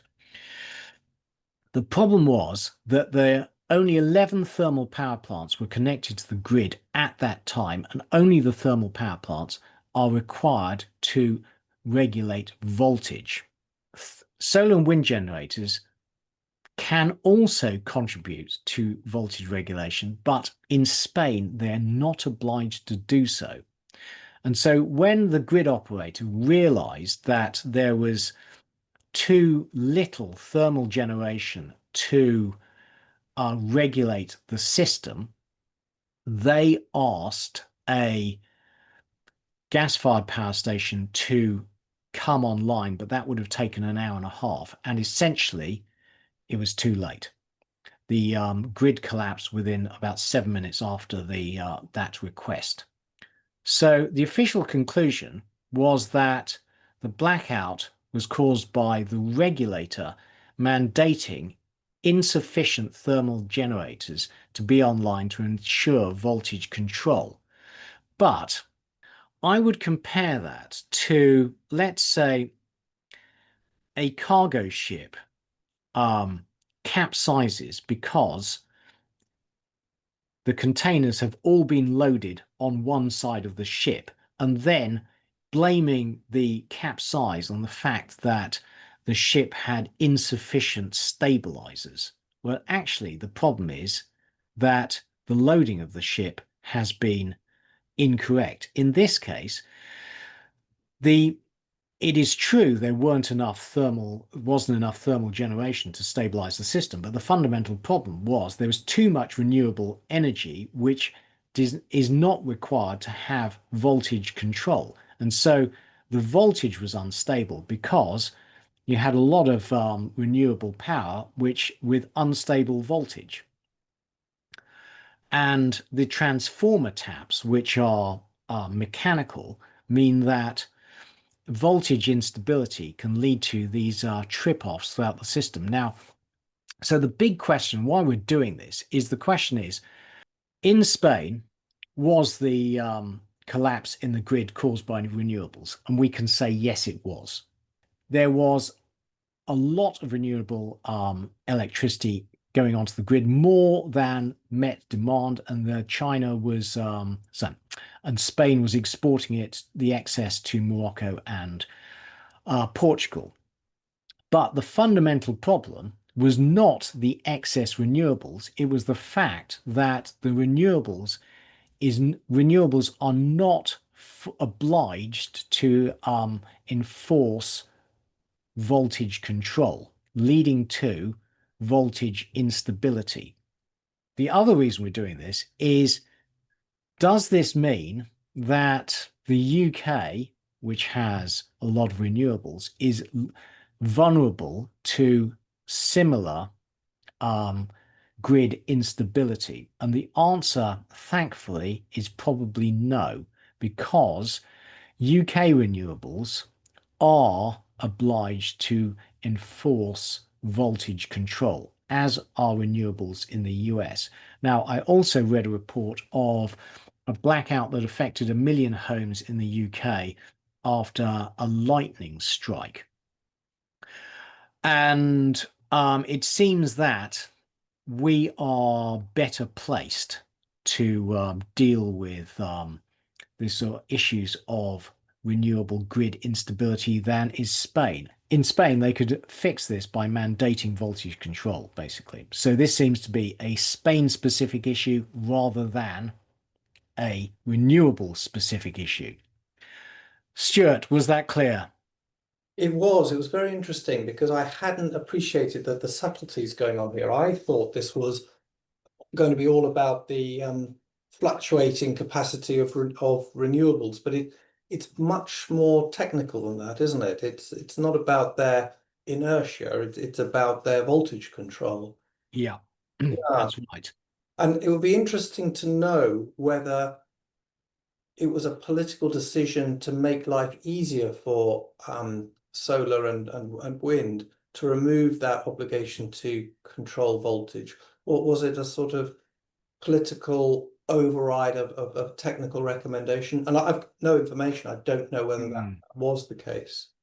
Well, it's odd that, Spain has only mandate frequency control, where, the UK and the US mandate both. Yeah, because it's a good example of, or possibly it's an example of efficiency versus fragility. That, or if not efficiency, then a preference. If they wanted to build up their green energy capacities, and they perhaps made life Yes. easier via this not having the voltage obligation, that's introduced a fragility which, it'll never happen. It's 1 in 1,000 type event. But of course, we all know that those events do happen. Yes, no, that's right. I think that's what happened. That in order to encourage renewables, they gave them only the obligation to impose frequency control, which would presumably reduce their costs somehow. It's also interesting about what proportion of your underlying generation and what maximum can be from wind and solar. That ultimately, do you have to have a diverse portfolio, including thermal generation, for system stability? I mean, do you reach a level of, I don't know, 30, 40, 50% where you simply would be unable to balance everything? And this is obviously something you'd have to speak to a genuine expert about. Well, in the UK, I mean, we when the sun is shining and the wind is blowing, we just turn off the power. We basically pay the wind farms and the solar farms for their electricity, but there is not added to the grid. Well, thank you for that. That was interesting because it had so much press coverage, but it's a much more subtle issue than you think. Yeah. Well, the other thing, Stuart, is you notice that, the official inquiry blamed the operator, the grid operator, and didn't really, the press, if you read through it, you see what's going on. But the headline was very keen not to blame renewables. And on to Tesla, Stuart. Well, it's an interesting stock, isn't it? It's always in the news. Here's the share price. So we can see the absolute phenomenal performance up 24,000% since since IPO, I guess. Yeah. And it's up over 25% despite Musk falling out with Trump recently. But Yeah. it's such an interesting stock for what it says about, I think, US investor psychology. And I think we're going to get into some of the detail here because it's quite an extraordinary story. I should say this was chart is from Sunday night, and it fell sharply on Monday after Trump, after Musk announced he was going to form a third political party. Yeah. So Tesla, they make cars, but they are not priced like a car manufacturer. I think this is, in a sense, one of the geniuses of Elon Musk, that the debate will always move on. There's an element of distraction going on all the time, the element of whipping up interest. So is it a car manufacturer? Is it a robo-taxi operator? Is it an AI operator? It's got so many different components, and the story evolves to keep investor interest going. So it's got a market cap of 745 billion.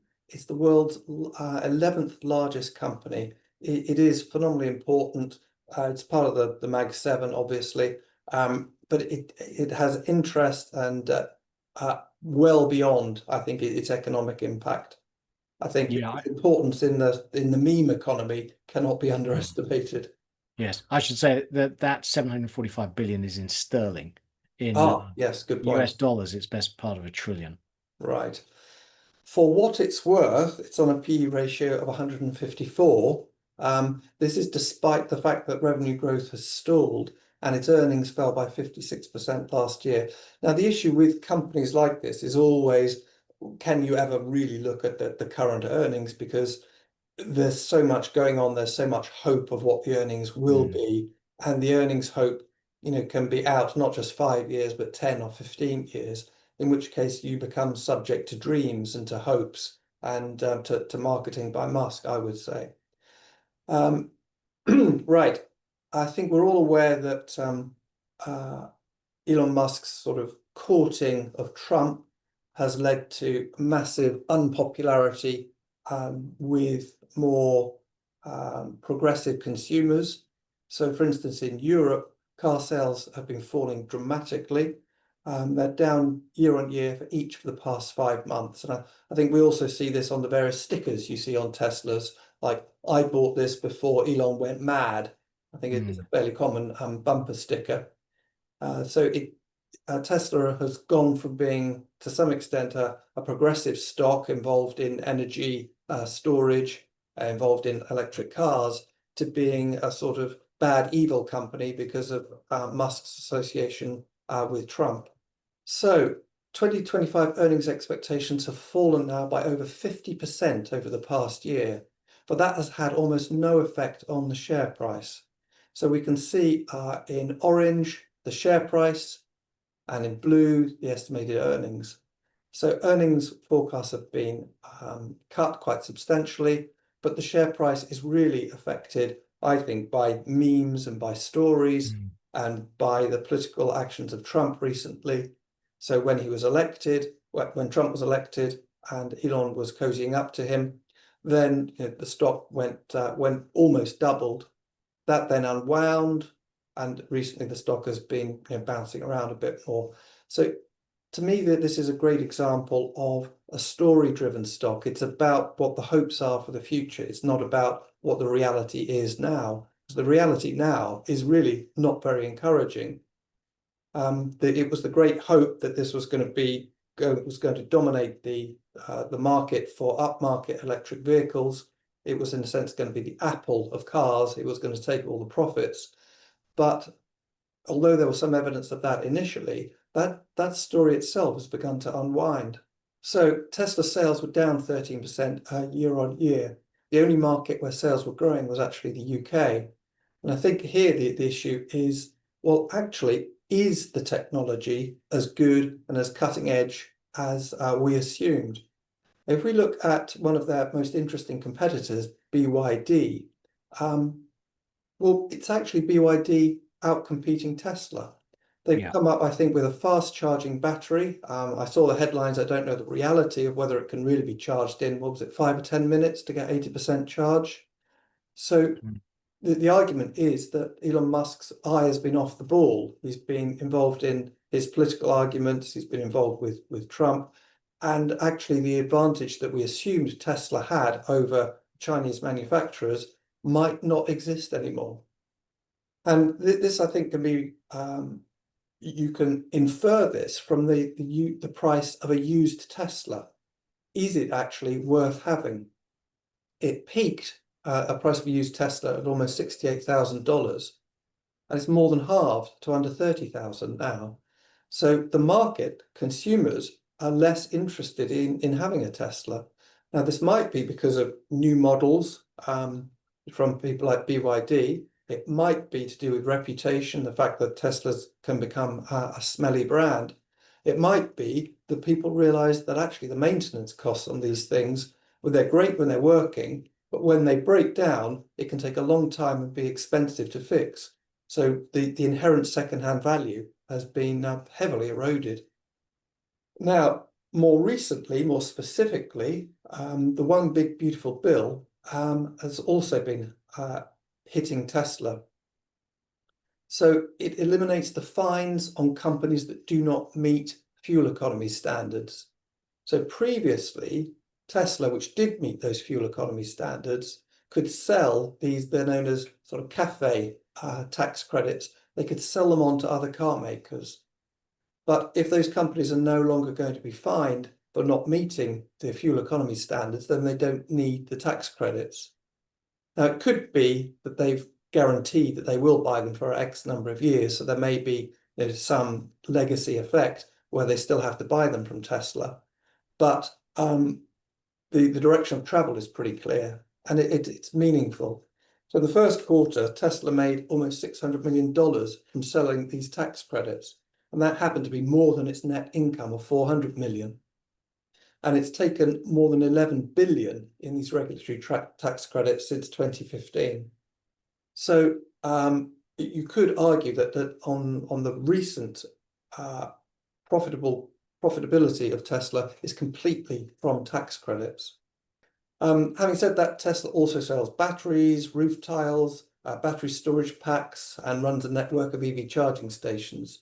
And they are all possibly at risk from the anti-green agenda. And I think we've seen in particular residential solar and batteries, the subsidies there were running off very quickly in the Big Beautiful Bill. I think some of the industrial scale stuff, they've been grandfathered in for a bit longer. So here is a measure of the importance of the regulatory credits to net income. As we pointed out, the regulatory credits were more than net income in the most recent quarter, and it hasn't been as important in the past couple of years, but it's still pretty sizable. Added to which, when you're dealing with a story stock, a meme stock in effect, you are subject to changes in mood. And one possible cause of a negative change in mood could be concerns about the cars themselves and their safety. So The Guardian, for instance, has had a story about unexplained crashes involving Teslas. So the main allegation is that this full self-driving mode is deeply unreliable, and that it turns itself off just before a crash, so that the company can claim that the driving mode wasn't in operation at the time of the crash. There are other concerns that the door handles don't operate, so people get trapped in a burning car. And there's also questions about how much Tesla is sharing data from its vehicles that have been involved in a crash. So just come in here. Yeah. So this is basically a summary of a new book by two German guys who have been looking at unexplained crashes in which people have died and been burnt to death in Germany. And if people are interested, I recommend they track down the Guardian article, because it talks about how Tesla's store data and share that data with Tesla HQ. And the important point is there's a lot of data and they haven't been sharing it with regulators. So when asked about why cars have crashed, and here you have, the examples they give are experienced drivers who crash and die in mysterious circumstances. When Tesla's asked for data, they don't provide any. Yeah, deeply scary, and you can see why that would add to the possibility of a cascading negative reputation. Yeah. So there's apparently a website called teslafire.com, and that lists 232 confirmed fires worldwide with 83 fatalities. And if you contrast that with the Nissan Leaf, there's only been one fire that was during a charging exercise. Yeah, they've been a couple, but they're basically be associated with fast charging, for which they issued a recall. Nissan Leafs don't burst into flames, basically, when crashed. So if you own Tesla, what do you own? Do you own a car company? Do you own, as I've suggested, a sort of bunch of memes on the future? But the other aspect, of course, is that you own partly a claim on something which is affected by Trump's relationship with Elon Musk. And Musk is obviously left in high dudgeon. He's pissed off with what Trump was actually doing in practice, with the difficulty of getting change in government. The fact that I suspect Trump is more of like a mafioso boss who wants impact now and wants worship now. And actually, people like Elon Musk and Thiel fundamentally want to re-engineer how government works. And Trump ultimately wasn't on for that. So Musk is pissed off with Trump, and he's threatened him by threatening to launch a third party. And that led to the fall of 7% in Tesla's shares. So you don't really know what you own with Tesla. It's a whole bunch, it's a whole collection, a constellation of bets, something to do with cars, something to do with politics, something to do with the future. Well, Sorry, yeah, go ahead, Keith. Well, to me, actually, you think you own a car company, but actually what you own is a company that is hugely dependent on government subsidies and on a tolerant regulatory regime. So, in Germany, 2 teenagers were burnt to death in the back of a Tesla, and the official report said that blamed the retractable door handles and said these kids were trapped. And they recommended that people driving in a Tesla, they should have a hammer to be able to break the windows. Now, what they didn't do was mandate Tesla to have proper door handles that were not electric. The regulatory regime on both sides of the Atlantic has been very tolerant of Tesla. Now, I would be concerned that that Musk is now taking on Trump, and to destroy Tesla would take, a slight swipe of a pen. Basically, just say, right, we're going to investigate these crashes. We want all the data, etc., etc.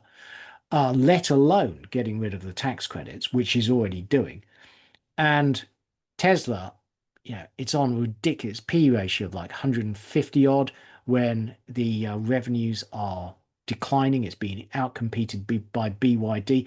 To me, it's like the poster child of US investor, the stock market being basically just gambling chips rather than investments. And I wouldn't touch it with a barge pole. But people who've been investing in it have done incredibly well. But to me, it is just incredibly vulnerable now.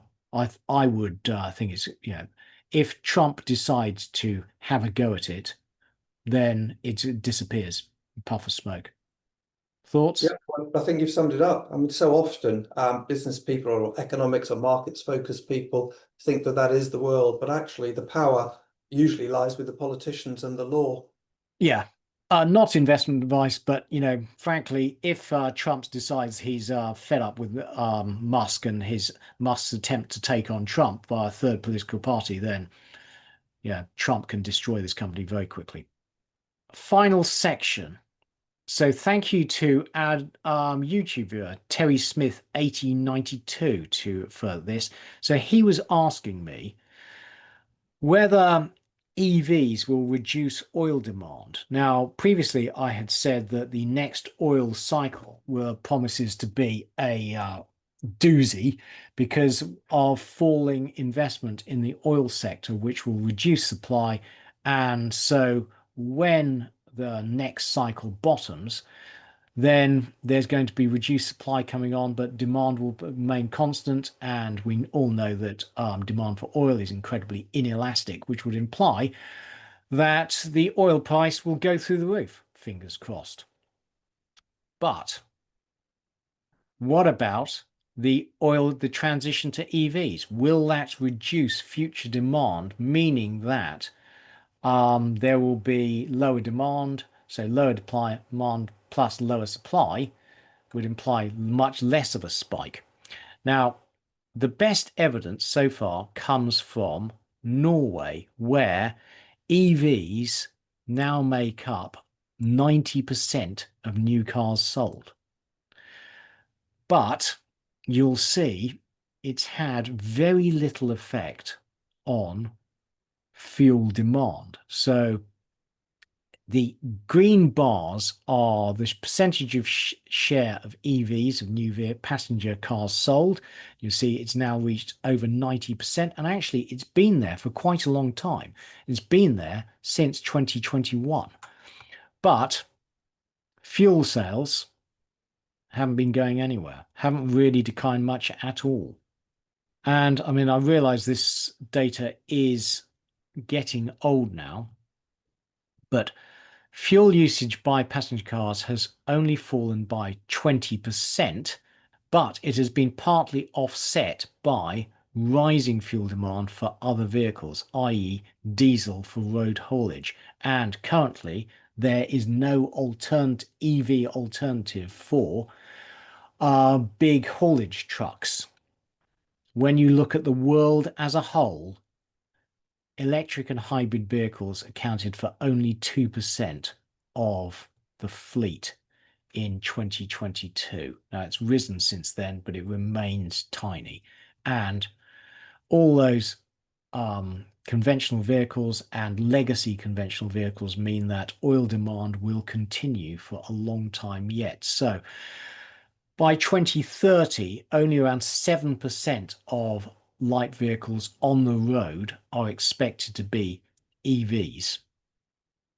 That's 12% by 2035, 17% by 2024. The fleet will remain overwhelmingly internal combustion engine for the foreseeable future.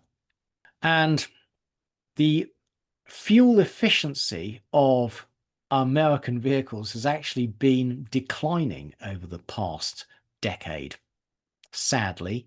So the fashion for light trucks and SUVs means fuel efficiency per vehicle has declined. So more EVs are offset by declining fuel efficiency in the rest of the fleet.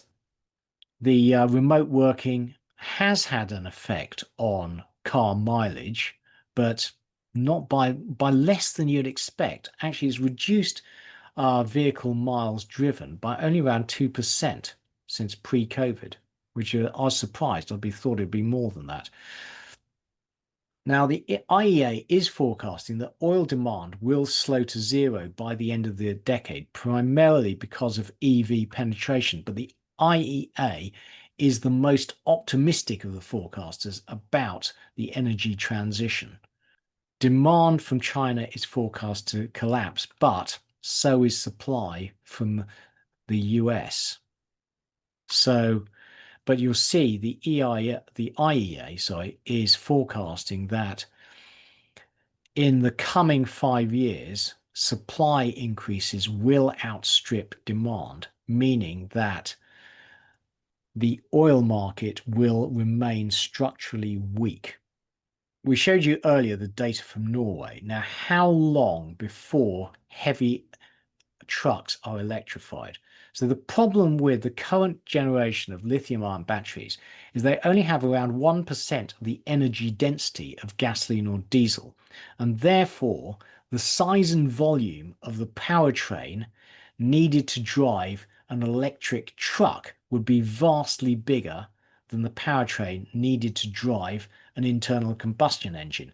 According to Oxford Brookes University, the powertrain of a traditional 41-ton truck weighs about 2.1 tons.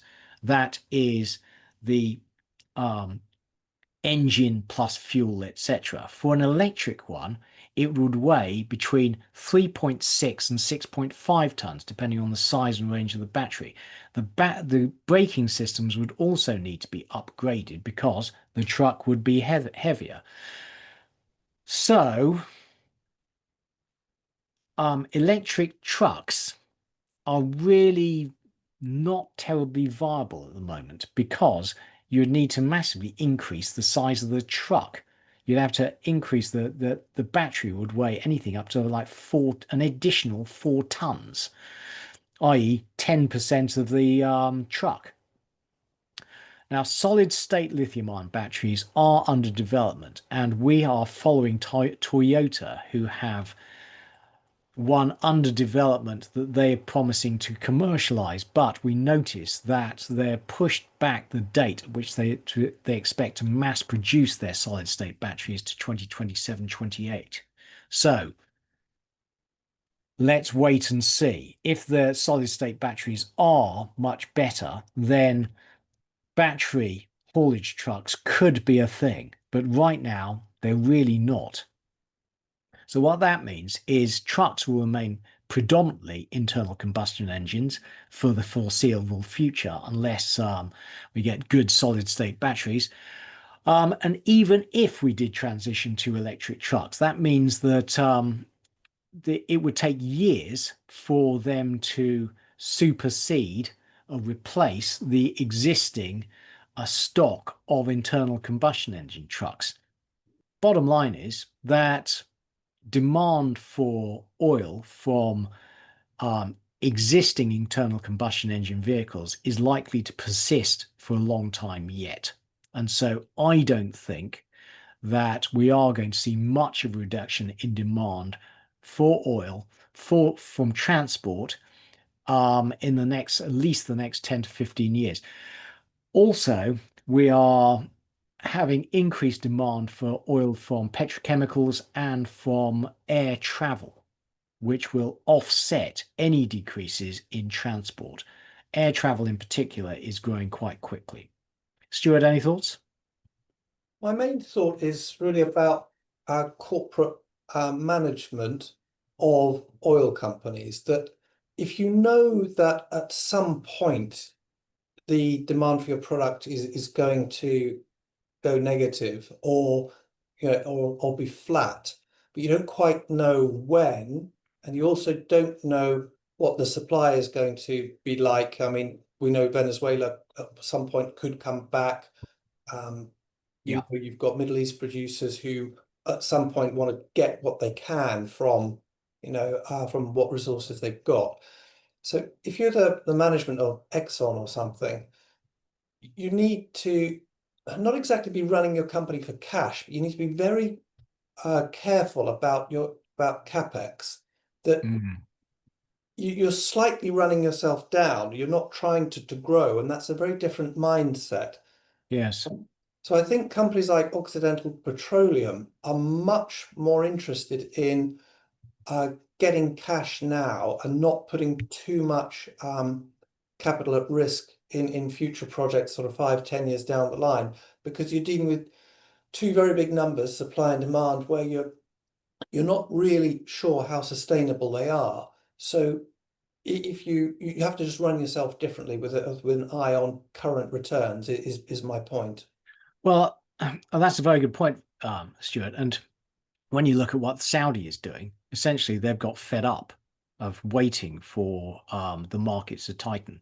And so they've been giving up money from, because they've taken oil out of the market in the expectation they could manage the supply-demand balance in the oil market, and they've given up and are now just opening the taps. Moving on to regular sections, Inflation Watch, just brief. There have been no new inflation data over the past couple of weeks. We now have everyone reporting for May, and the general picture is that inflation is coming down slowly. In Japan, you really have very low inflation. CPI is at minus 0.1%. The Japan is a problem. The UK is a problem. Everywhere else, inflation is rapidly moving towards the 2% target. And on to good news. And actually, this is good news. So my uncle died last year, a few years ago, of Parkinson's disease, which is a terrible disease. I'm sure most people know somebody who has it or has died of it. Now, the University of Sydney actually identified a protein that was clearly involved with the progression of Parkinson's disease back in 2017. The protein is called SOD1, and they've spent the past decade working on it, and they have now developed a drug that targets SOD1, and they have experimented on mice, and the results were really good, better than expectations. And so the mice that were treated with a placebo got the degenerative Parkinson's disease that you'd be familiar with. The ones that were treated with the new drug did not develop motor skill degradation. Now, obviously, this is an experiment on mice, not on humans, but the transmission pathway is expected to be the same in humans, and it leads to the hope we now have a possible cure for Parkinson's disease. So there you are. Medical technology keeps getting better. Of course, that adds the demographic challenges facing the UK. But anyway, swings and balances. So concluding comments. In summary, while Trump remains a wild card, overnight he's imposed 50% tariffs on copper, and which will massively add to the costs of US manufacturers, you would have thought, and also imposed 200% tariffs on pharmaceuticals, which the market has rather shrugged off. But it would seem that they all believe too much in the taco trade. If he follows through with that, you will see inflation. So what we are seeing from tariffs already is fiscal tightening. So you saw from the chart we showed you earlier, the current annualized run rate from tariff revenues is about 320 billion, was it? So that represents about a fiscal tightening of about 1.2% of GDP, which is significant. It's also inflationary, and it's bad for manufacturers. I mean, what's noticeable is that job creation in manufacturing industries continues to be negative. So despite Trump's best effort to reshore, US manufacturers are shedding jobs. And the US economy, as we've shown you, is slowly slowing. All the nowcasts show the US economy growing, but more slowly. But equity markets don't care. Off to the races. And there was some debate on the Discord. Please join it if you've not already done so, about money is not going into bond markets.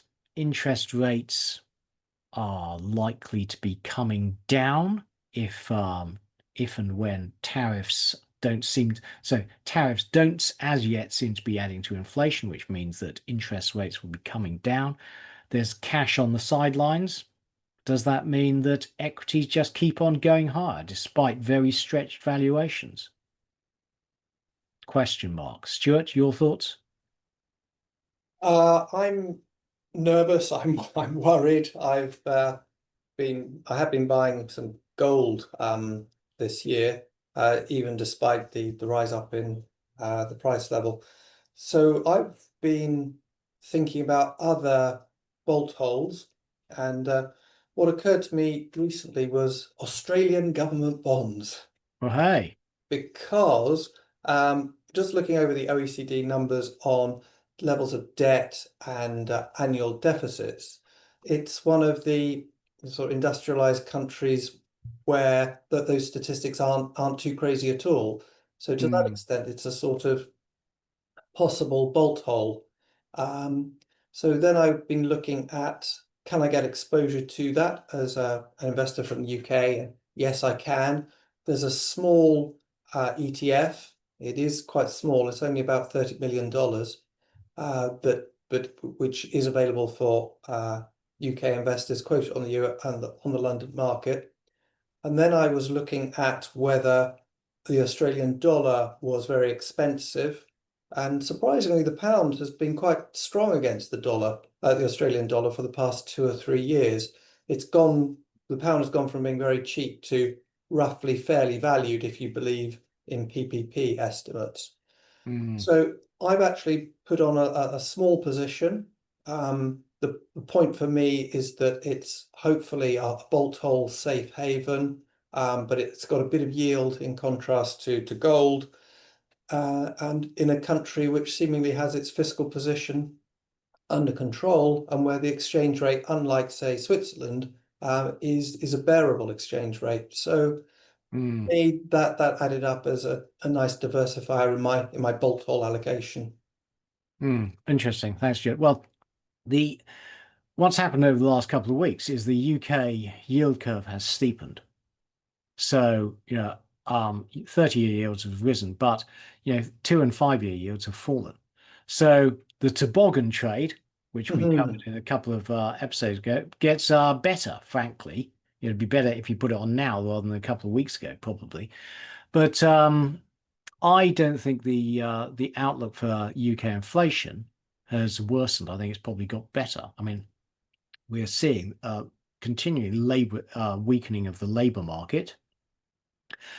And the Bank of England, what's it going to do? Will it cut rates next time? We saw 3 MPC members vote for rate cuts last time, despite UK inflation remaining high. So the Bank of England meets again early August.